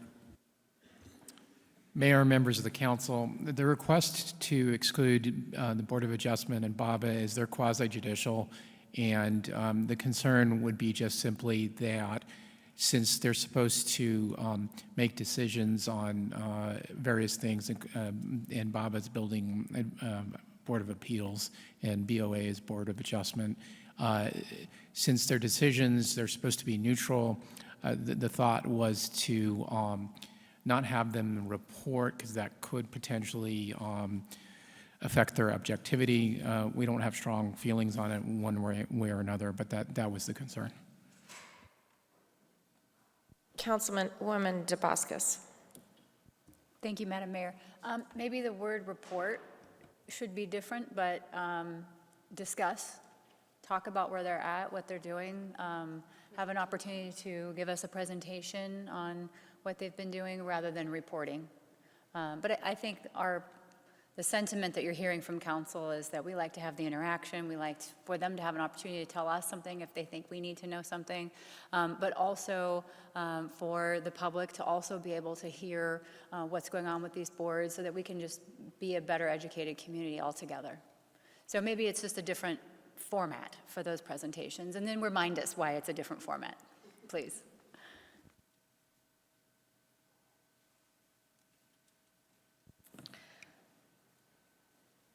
No other speakers on this one. Okay, very good. And then these were the boards that were excluded from the process. And again, these are either quasi-independent boards, such as the Industrial Development Authority, or are boards that deal with personnel issues, such as the Personnel Board and the Judicial Appointments Advisory Board. I will say for the Budget Review Commission, we excluded them last year because they weren't formed till 2025. But they also already present to the council in May, so they're already giving a presentation to the council. But if you all would like to include any of these boards in the process moving forward, that would be helpful to know.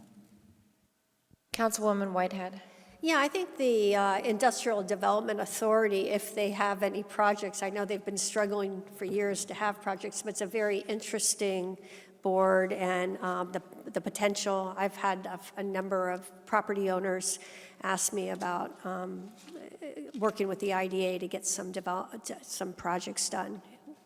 So I'd like to hear from that that board or commission, whatever they are, authority with the others. Thanks. I think that's a great idea, and this is a little off topic. I'd also like to see them interact with the Economic Development Subcommittee of the Council and Food for Thought. I forget who's on. Is that you? No.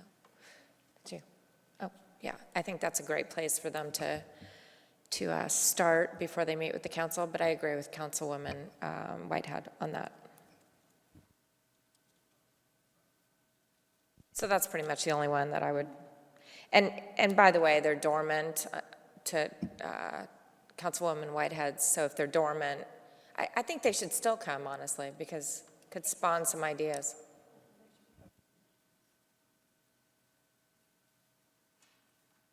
So we'll add the IDA to the presentation list as well then. Thank you. Can we, is there a, oh, Madam Mayor. Is there a way to, just in terms of, I think this might be something that we would agendize, just for an exec sesh review of everything and kind of, and see how, and see activities of boards. It just, that might be something we want to. It's at the end of this presentation. I'm just going to let that go. Withdraw my comment.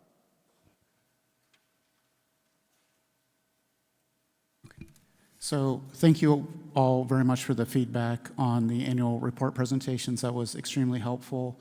The next kind of section to go over is possible code changes.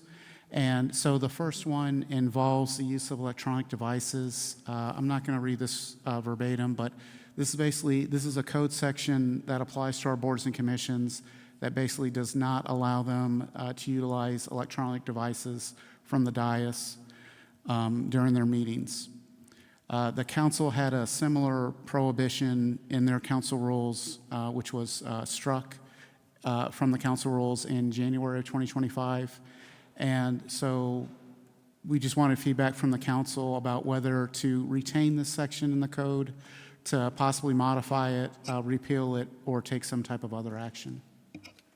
I'll start. This falls squarely under the category of do as I say, not as I do. So I think if the rules apply to us, they should apply equally to the boards and commissions. And as I stated when we took this up, I think if you're misbehaving on the dais, that will come to haunt you. So we're responsible adults. We assume they are too. So I would say let's get rid of that.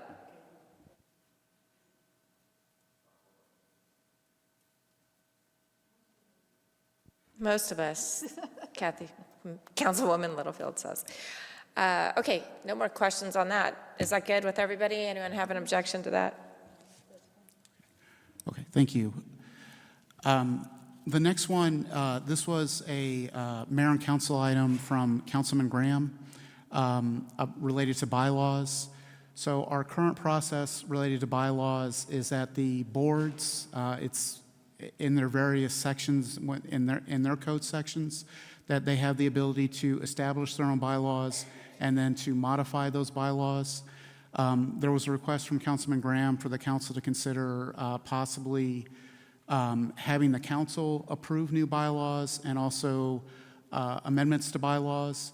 And so wanted to get some feedback on that, whether you would like to keep it with the boards and commissions or possibly have the council approve either new bylaws and or amended bylaws or some type of other action. Councilwoman McKellen. Thank you, Mayor. I guess my question is for the city attorney. In the past, what has been the rules for the commissions and their bylaws? So Mayor and members of the council, right now, pretty much each commission has an ordinance section that authorizes them to pass their own bylaws. So under this proposal, if the council decided that the council had to authorize the bylaws, we would have to make amendments to the ordinance. And there are various things that the council could do where they propose the bylaw changes, and then the council has to basically ratify them. The council could keep it as the same way it is now and leave the bylaw changes to each commissioner board. So those are a couple different possibilities. So again, my question for you, city attorney, is, so we have never done this before. the city council, as a sitting body, has never micromanaged the commissions in this manner. As far as I know, the council has never required that the bylaws be approved at the council level. Thank you. Councilwoman Whitehead. Yeah, I think I'll follow up on that. Have there been any issues ever associated with these bylaws approved by, and I think a lot of us have served on commissions. Have there been issues caused by this practice?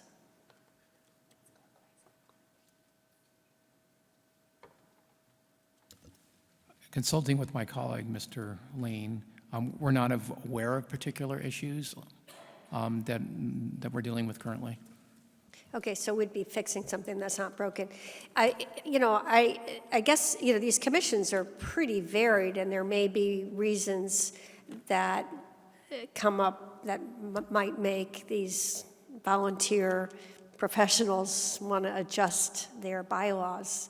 And as long as we are not having any problems, it just seems like a lot of bureaucracy for no particular benefit. So yeah, okay, thank you for the answer. City manager wants to chime in. Thank you, Madam Mayor. I would just add to the discussion that, as referenced earlier by council members, it's really the boards and commissions that advise city council. And so from my perspective, it makes sense to have modifications in bylaws roll up in the spirit of transparency to city council. As far as a consent or something like that, we talk a lot about transparency, and I think this is a way to ensure that boards and commissions, when they're making bylaw modifications, that city council is aware, and I'll call it a ratification, if you will.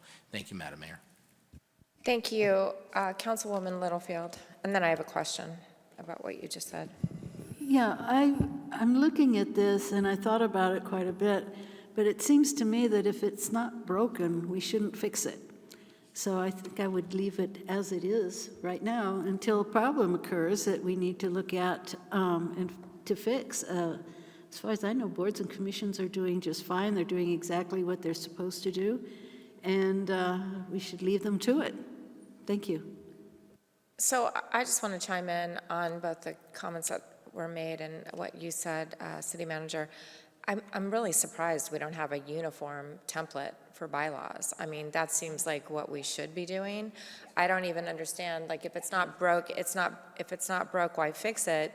Well, it's not broke until you don't know it's broken until it's broke, right? And then what, right? And it's not a solution or a solution looking for a problem. I mean, in almost every universe that is structured like this, there's a template or a pretty standard bylaw structure. So I'm super surprised that that isn't the case. So I would say where appropriate, unless there's some unique situation, I can't think of a board or commission that wouldn't benefit from the same set of bylaws that, we would have approved by the council. So unless I'm missing something. Oh, Vice Mayor Quasman. No, I can't agree with you more. I mean, this is listen, the council's the people. The council's the people. We are grateful for everybody who volunteers to be on these commissions, but the people should make the bylaws here. Let's standardize this across the board. No surprises, and if we need to change it, then we change it. And we could write bylaws and standardize it that allows temporary changes in a single meeting if necessary to provide flexibility in case something really needs to happen. I'll give you an example. Like, for example, we have a council rule of needing it's not a majority vote of not the caucus, what's the word, of the roll. We don't have a majority vote of the roll. We have a majority vote of the council to pass something here. And that might not always be the case if there are members of a commission that with members falling off because they just don't want to be on the commission anymore or something happens, right? And if they're stuck with a bylaw that says that they've put themselves in a situation where they can't make a vote because there's not enough members, but they can't change a bylaw because they can't make a vote because there's not enough members, then they're stuck, right? So I just want to create an outlet for success. And I understand that, like, we want to give independence. This is not hamstringing commissions. Let's remember that we are the people, that this body is the people, and the commissions are there to help us. Let's make it easy for them, provide a standardized bylaws, and with the ability, and in that standardized bylaws, give them the ability to maneuver on a temporary basis if something comes up, to allow them to do what they need to do, and then we would approve an amendment. So with that, I move to approve the mayor's suggestion, where we standardize, or the council will standardize bylaws with appropriate ability for independent amendments made by the commission to best suit them. Second, and I just want to speak to my second really quick. As a side effect of this, it'll probably relieve them of the obligation to even worry about it. I think that's a, unforeseen benefit to this approach.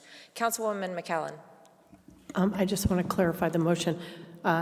Vice Mayor Quasman, are you asking that the city council make the bylaws, or that the city clerk make the bylaws along with the city attorney, and that we ratify what those bylaws are? Yeah, the latter. The latter. The city clerk and the city attorney would make the bylaw, would write the bylaws, and present that to the council. The council would ratify it. Then those would be applied. So, yep. Yeah. Sorry. Thank you for allowing me to illustrate. Explain. All right. Great questions. Did you want to speak, Councilwoman? No, Littlefield. Okay. We're ready to vote. Please cast your vote. Mayor.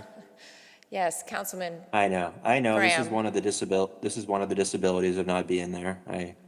I acknowledge that. So just so I can clarify the motion, because I think the Vice Mayor articulated it well. You're saying that the city clerk would kind of look at it and then bring stuff before the council to give a thumbs up or down? Madam Mayor, just to answer Councilmember Graham, the city manager, and I'm sorry, the city attorney and the city clerk will present a standardized bylaws for all commissions to be ratified by us, to present for all, that will apply to all commissions. If commissions need to make or suggest an amendment, those amendments can be suggested and then brought forth here for any rule change, just like we would have a rule change here for us. Okay, so we would approve any amendments. The city council would approve it, ratify. Yeah. So when I brought this, when I brought this up, it was this is just the kind of thing that I would see any up or down vote from the council being very perfunctory. It's really just probably a consent agenda type approval. But like the mayor said, I mean, this takes burden off of the commissions and boards from having to go and make these decisions. The reason I brought this up was because, again, the boards and commissions serve the city council, and they serve that body because that body is accountable to the people. You have different rules for different commissions. Some of them have different rules for how they remove a chair. There was an issue in the recent past where there were only, I think, 4 or 5 members present, and 3 of 5 of them, or 4 or 5 I think it was 4 members present, and 3 of 4 of them, or something like that. It wasn't a majority, voted for something that they said was was approved, and obviously that doesn't comport with the way the city council operates. And so it's the kind of thing where it's just simply a standardization and taking the burden off the commissions and boards from having to find sort of MacGyver solutions to their own problems. So I will support the Vice Mayor's motion as I understand it.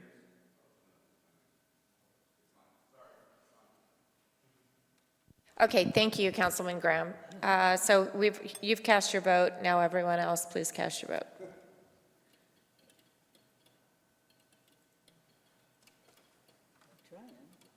Well, it registered, okay, there we go. So, and I think we have one final item there on tourism, TDC.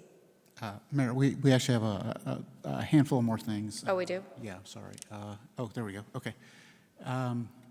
So this next one, Honorable Mayor and Council, I'm seeking like initial feedback on this, to basically seeking the ability to dive further into it.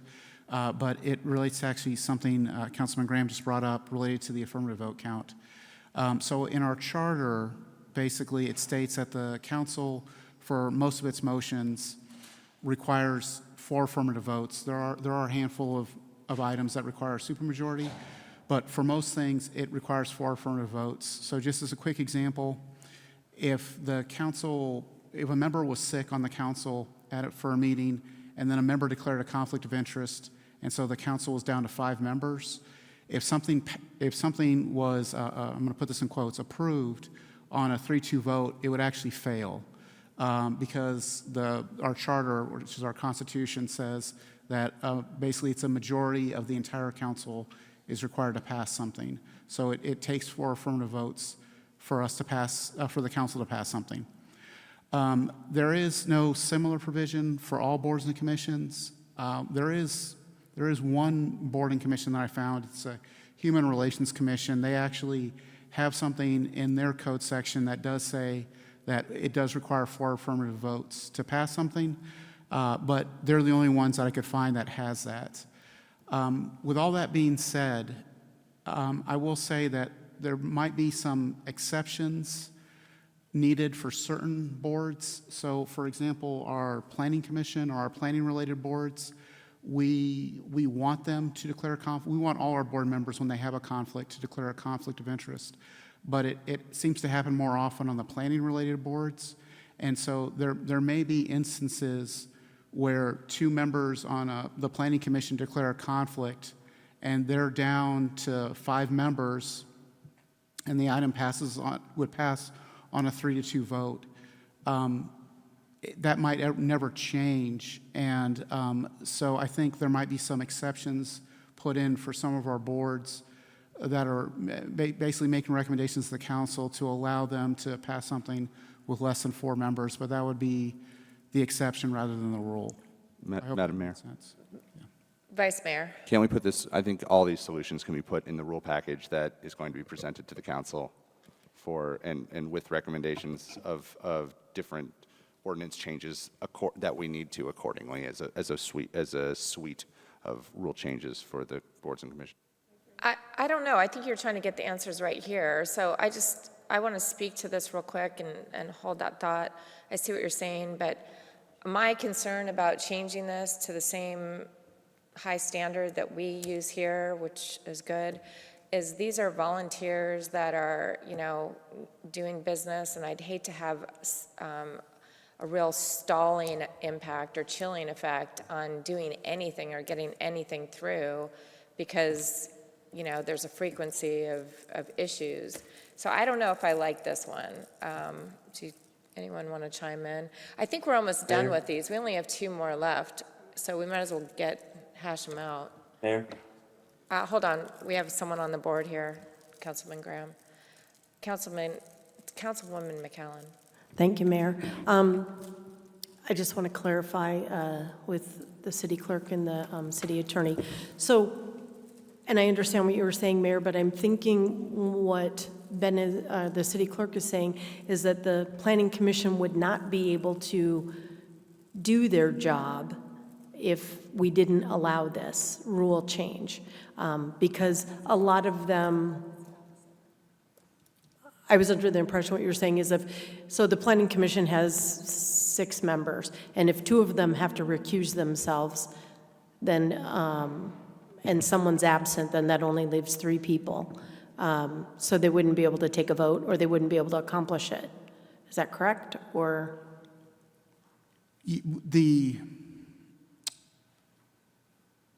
The idea would be for most of our boards that they would need 4 affirmative votes. There would be a handful of boards that would be exempted from the process, mainly probably starting with some of the planning-related boards. because they seem to have recusals or conflicts more than others. So they could pass items on a 3-2 vote. But maybe not for the, I'm just throwing these out there, maybe not for the Veterans Advisory Commission. Maybe we say, no, they need 4 affirmative votes to pass something, or it's already in the Human Relations Commission ordinance, and some of those other boards, those non-planning related boards, to have them need 4 affirmative votes to pass something. And I understand that because most of the planning commissioners are experts in their field, and some of them actually work on contracts that come before the commission. That's why they have to recuse themselves. So there's a higher rate of recusal. So thank you for the clarification.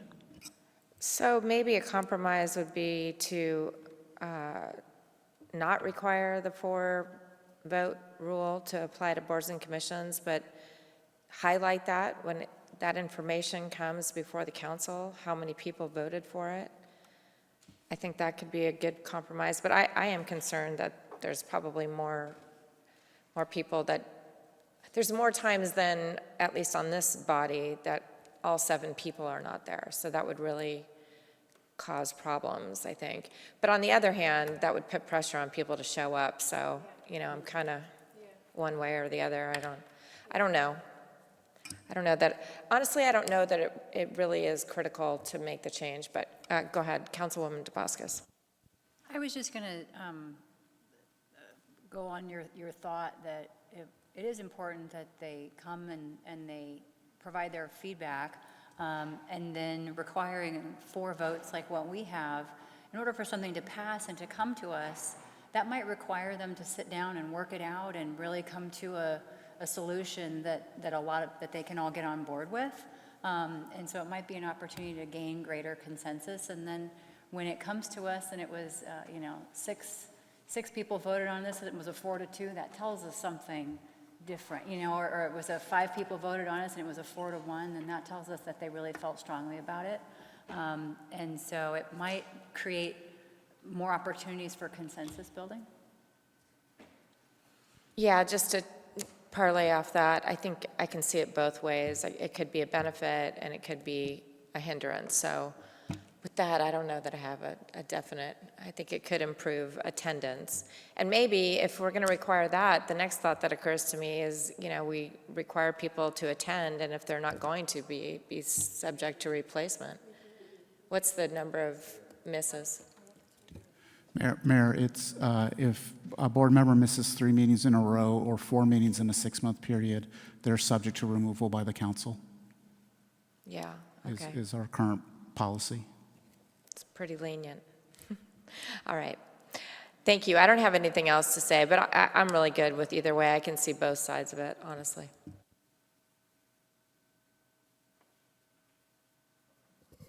Madam Mayor, how about as just the direction for the charter officers, can we give the chance for Luis and Ben to find a great solution and present it to us? That's great. I wish we could do that more. Can't we do that more often? That was brilliant.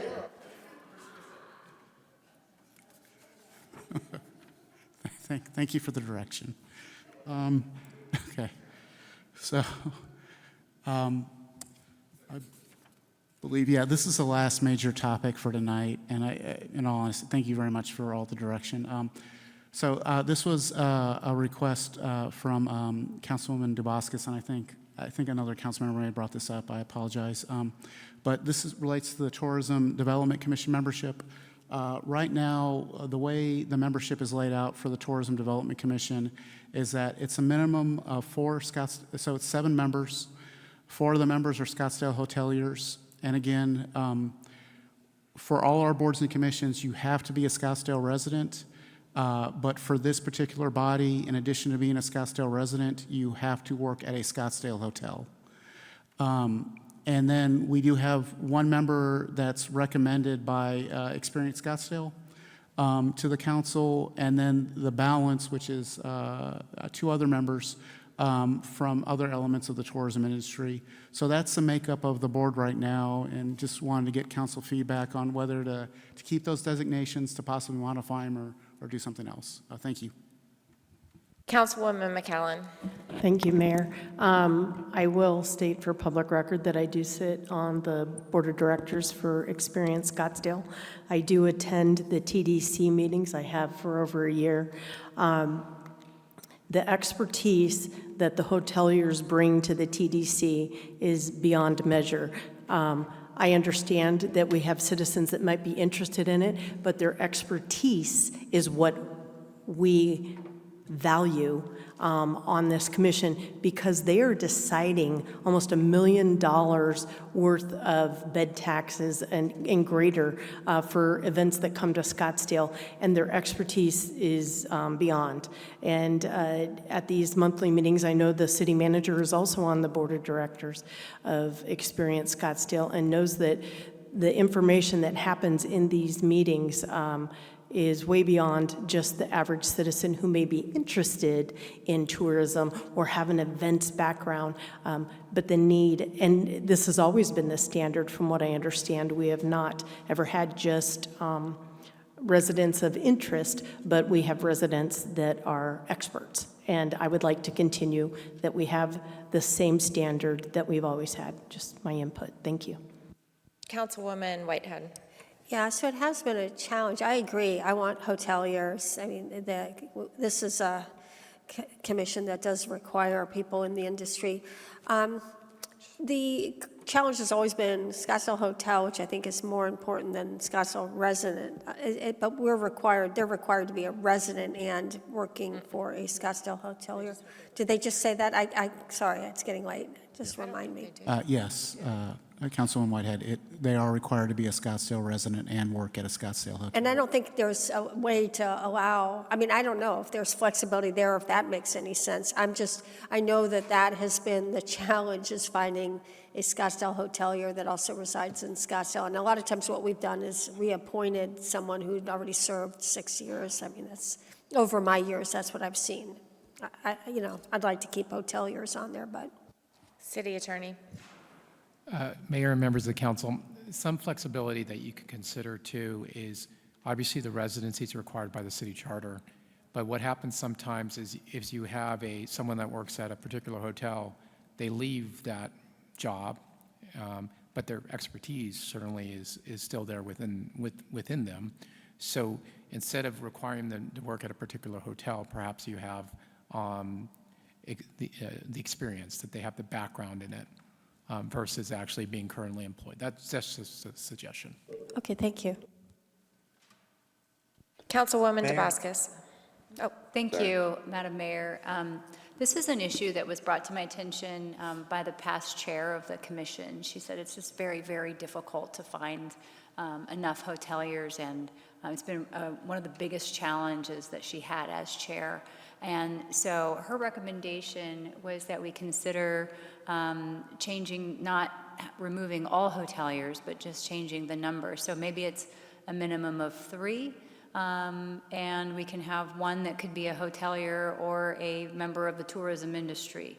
Not eliminating it entirely, but just providing a little bit more flexibility so that if we don't have someone on deck right away, or as the city attorney suggests, someone who was a hotelier but who's now working in another space within tourism, so that we still retain the expertise, but we also have a little bit more flexibility so we can find more folks within the community. That was my thought. thank you. Vice Mayor Klossman. Yeah, this is another thing that could be in the rules that can be presented to us from the city staff, and it could say easily some words suggested of expertise is required in this field as a Scottsdale residency. Expertise can include current or former behavior and blah, blah, blah, blah, blah, blah, blah, blah, blah. But this could easily be part of that suite. So that's what I'm for. I actually think that loosening it up a little bit, because for Scottsdale hoteliers and that are residents of Scottsdale is like a needle in a haystack. So that's a very limited criteria. So I think we should loosen it up a little bit. I would love to talk to the chair of the TDC that's current, and also experienced Scottsdale to get some feedback while you bring the rule changes back to us. So that would be my direction. I think I agree with that we should loosen it up a little bit. Councilwoman Littlefield. Thank you, Mayor. Yeah, I agree with the council comments that have been made here. I think we need to loosen it up. And I think Councilwoman DeBascus has the right idea. It could be past or present experience in this area. I think we do need experience, people that know what they're doing when they're on this commission. But I think that it doesn't have to be this tight. Loosening it up, I think, would be much better and give us more variety and more options in our choices. Thank you, and I think that's the direction. Mayor? And also, I'm sorry, Councilman Graham, if I may just say one more word. And we all know we are the ones that approve them. So, we get to interview them, and it's helpful if we can have more options too. Go ahead, Councilman Graham. Just for clarity, tonight is a work study where we're kind of giving head nods, but we're going to bring this back for a final vote. Is that right? Based on our direction in this work study, we are going to get a draft of the revisions. Okay. Or Okay. no revisions, yeah. Can someone bring it back up on the screen, this subject matter that we're discussing? Okay. The membership shall consist of representatives of 4 Scottsdale hoteliers, 1 member of the CVB, and yeah, so this is extremely restrictive. And like the mayor said, like Councilwoman DeBauskas and Littlefield and Quasman said, it's finding Scottsdale residents who are active hoteliers is very difficult. It should not, we need to loosen this up. And you could just be, instead of 4 Scottsdale hoteliers, it can just be,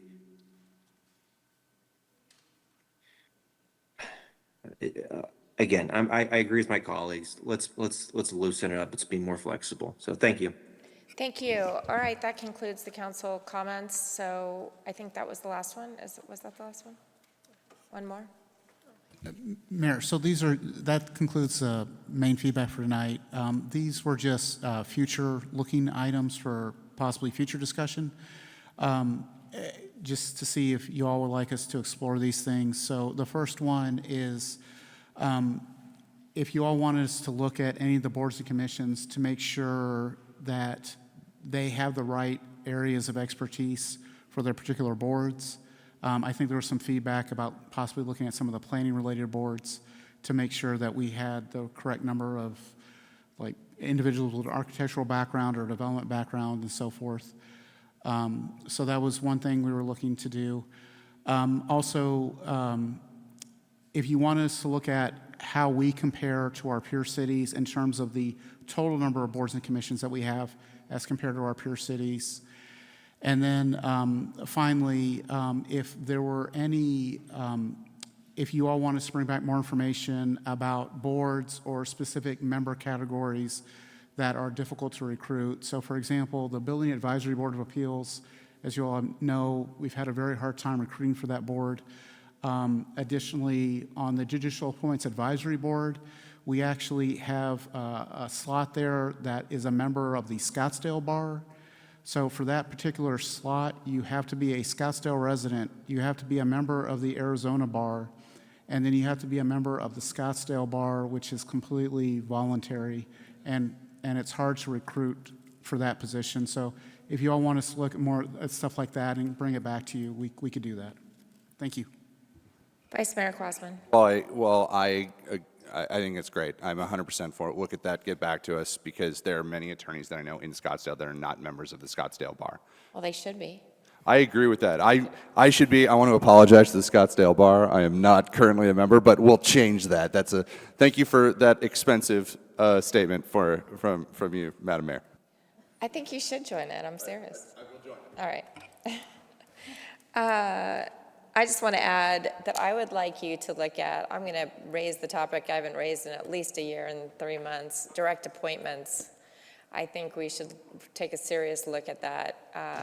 And whether or not we take a serious look, I would like to see if any of the peer cities do that and kind of get a little synopsis of what that looks like. I think that would address a lot of these issues too. Thank you. All right, I don't see any other comments. Are we done? Move to adjourn. We done? Move to adjourn, gladly. Move to adjourn. Uh, Oh, can- council can- reports, Councilmember- council reports, thank you. Thank you, thank you. All right, Councilwoman McCallan has a report. Thank you, Mayor. Sorry, everyone. This week I attended numerous activities, but the one I want to point out more than anything is Scottsdale leadership. The city of Scottsdale has had a long-standing relationship with Scottsdale leadership. As a matter of fact, Scottsdale leadership was founded by the first female mayor of Scottsdale, Sam Campana.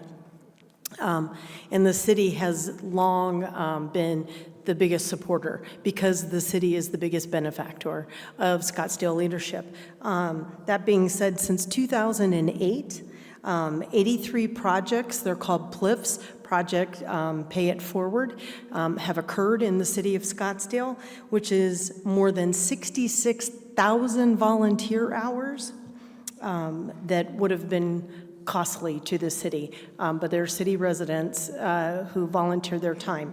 Just this past weekend, I attended 5 events. I attended the Family Resource Center playground, which was the benefactor of that was Paiute Neighborhood Center. They received a new playground. These are all items that the city would have had to have paid for, but these Scottsdale leadership members have done the time and put the effort in to have these things donated.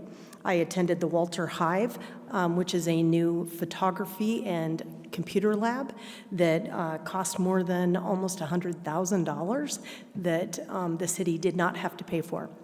I attended Horse Help, where they received a new garden area, which has 8 tables and seating for 40 for a therapeutic horse ranch. That's in the very north part of Scottsdale. Cattle Track Artist Collective, which is just down the street, which the city is a benefactor of, toured over 1,600 residents, went through the Cattle Track's tours this past weekend, and that was all volunteers from Scottsdale leadership and the community that ran those tours to bring people to that nonprofit in Scottsdale. And the final one was Lexi's Ranch, which is a therapeutic horse ranch right off of Cactus and 73rd Street. And that was started by a Scottsdale resident whose daughter is now an adult with developmental disabilities. And so it is now home to a garden for these adults with developmental disabilities. So these 5 items, again, I attended all of them because I'm a past alumni of the Scottsdale leadership. I went through it in 1998. I was class 12, and the city of Scottsdale, again, paid for it. I was a full-time employee. It allowed me during work hours to attend because it was that important, and I appreciate the city manager and your dedication to Scottsdale leadership. I know our former police chief, Jeff, I was his mentor when he went through. Our current police chief went through it. Our 2 deputy city managers went through it. So it is a valuable resource for our city. And I just wanted to give kudos to our city manager and the city of Scottsdale, along with Scottsdale leadership. Thank you for the time. Thank you, Councilwoman Whitehead. Okay, well, there are so much going on in the city. I want to thank the Veterans Commission for their Imprints of Honor event that we had this past weekend. The best way to teach history is to connect those who made the history with youth, and that's what Imprints of Honor does. And it's also a great way to prevent repeating some of the worst parts of history. So that was lovely. It included a World War II veteran all the way up to present day. It was very nice. Also, shout out to the Parks Department. They had 130 people that did Cycle the Arts. That's where you bike. It's kind of the opposite of Tour de Scottsdale. You don't go very far and you go pretty slowly, but you see a lot of art, and it was fantastic. And then 3 of us attended the volunteer lunch because, as most of us know, we have more volunteers than employees. And as a fellow volunteer, I got to speak. So, and we all got to serve food because, anyway, it was pretty fun. So that's thanks to the Human Services for that. Thank you. And finally, Councilwoman DeBoscus. Thank you, Madam Mayor. We had an opportunity on Saturday to highlight a wonderful grant that the City of Scottsdale received from Senator Karen Warner. She contacted me about a year ago and said she would love to reach out and help do something for the City of Scottsdale. So the city manager and I got together, and we presented her with a variety of options. And as a mom who raised kids and went to the train park with her boys, what she chose was to provide a $100,000 grant to the McCormick-Stillman Railroad Park, particularly when we were on the Roundhouse project with the splash pad. We wanted to provide some adaptive use playground equipment, but the budget just wasn't there. And so Senator Werner stepped in, and we have received the funds from the state. We're in the process of putting that playground together, and so we're expecting to having the ribbon cutting in the fall. So I hope everyone has an opportunity to come join us for that ribbon cutting. But really a huge shout out to Senator Werner for that $100,000 grant to the city of Scottsdale. And then Councilman Littlefield and I are continuing with our office hours. So our next office hours will be on May 4th from 4 to 6 p.m., as well as May 18 from 4 to 6 p.m. We look forward to seeing you there. Thank you. Thank you. And Councilwoman Littlefield. Yeah, just to add to what Councilwoman DeBacus just said, the office hours are here in the Kiva, right downstairs in front, and you just walk in the door and sign in and come and talk to us about something that is concerning to you regarding yourself and the city of Scottsdale. Thank you. Thank you. All right. Without further ado, motion to adjourn. So moved. Thank you, everybody.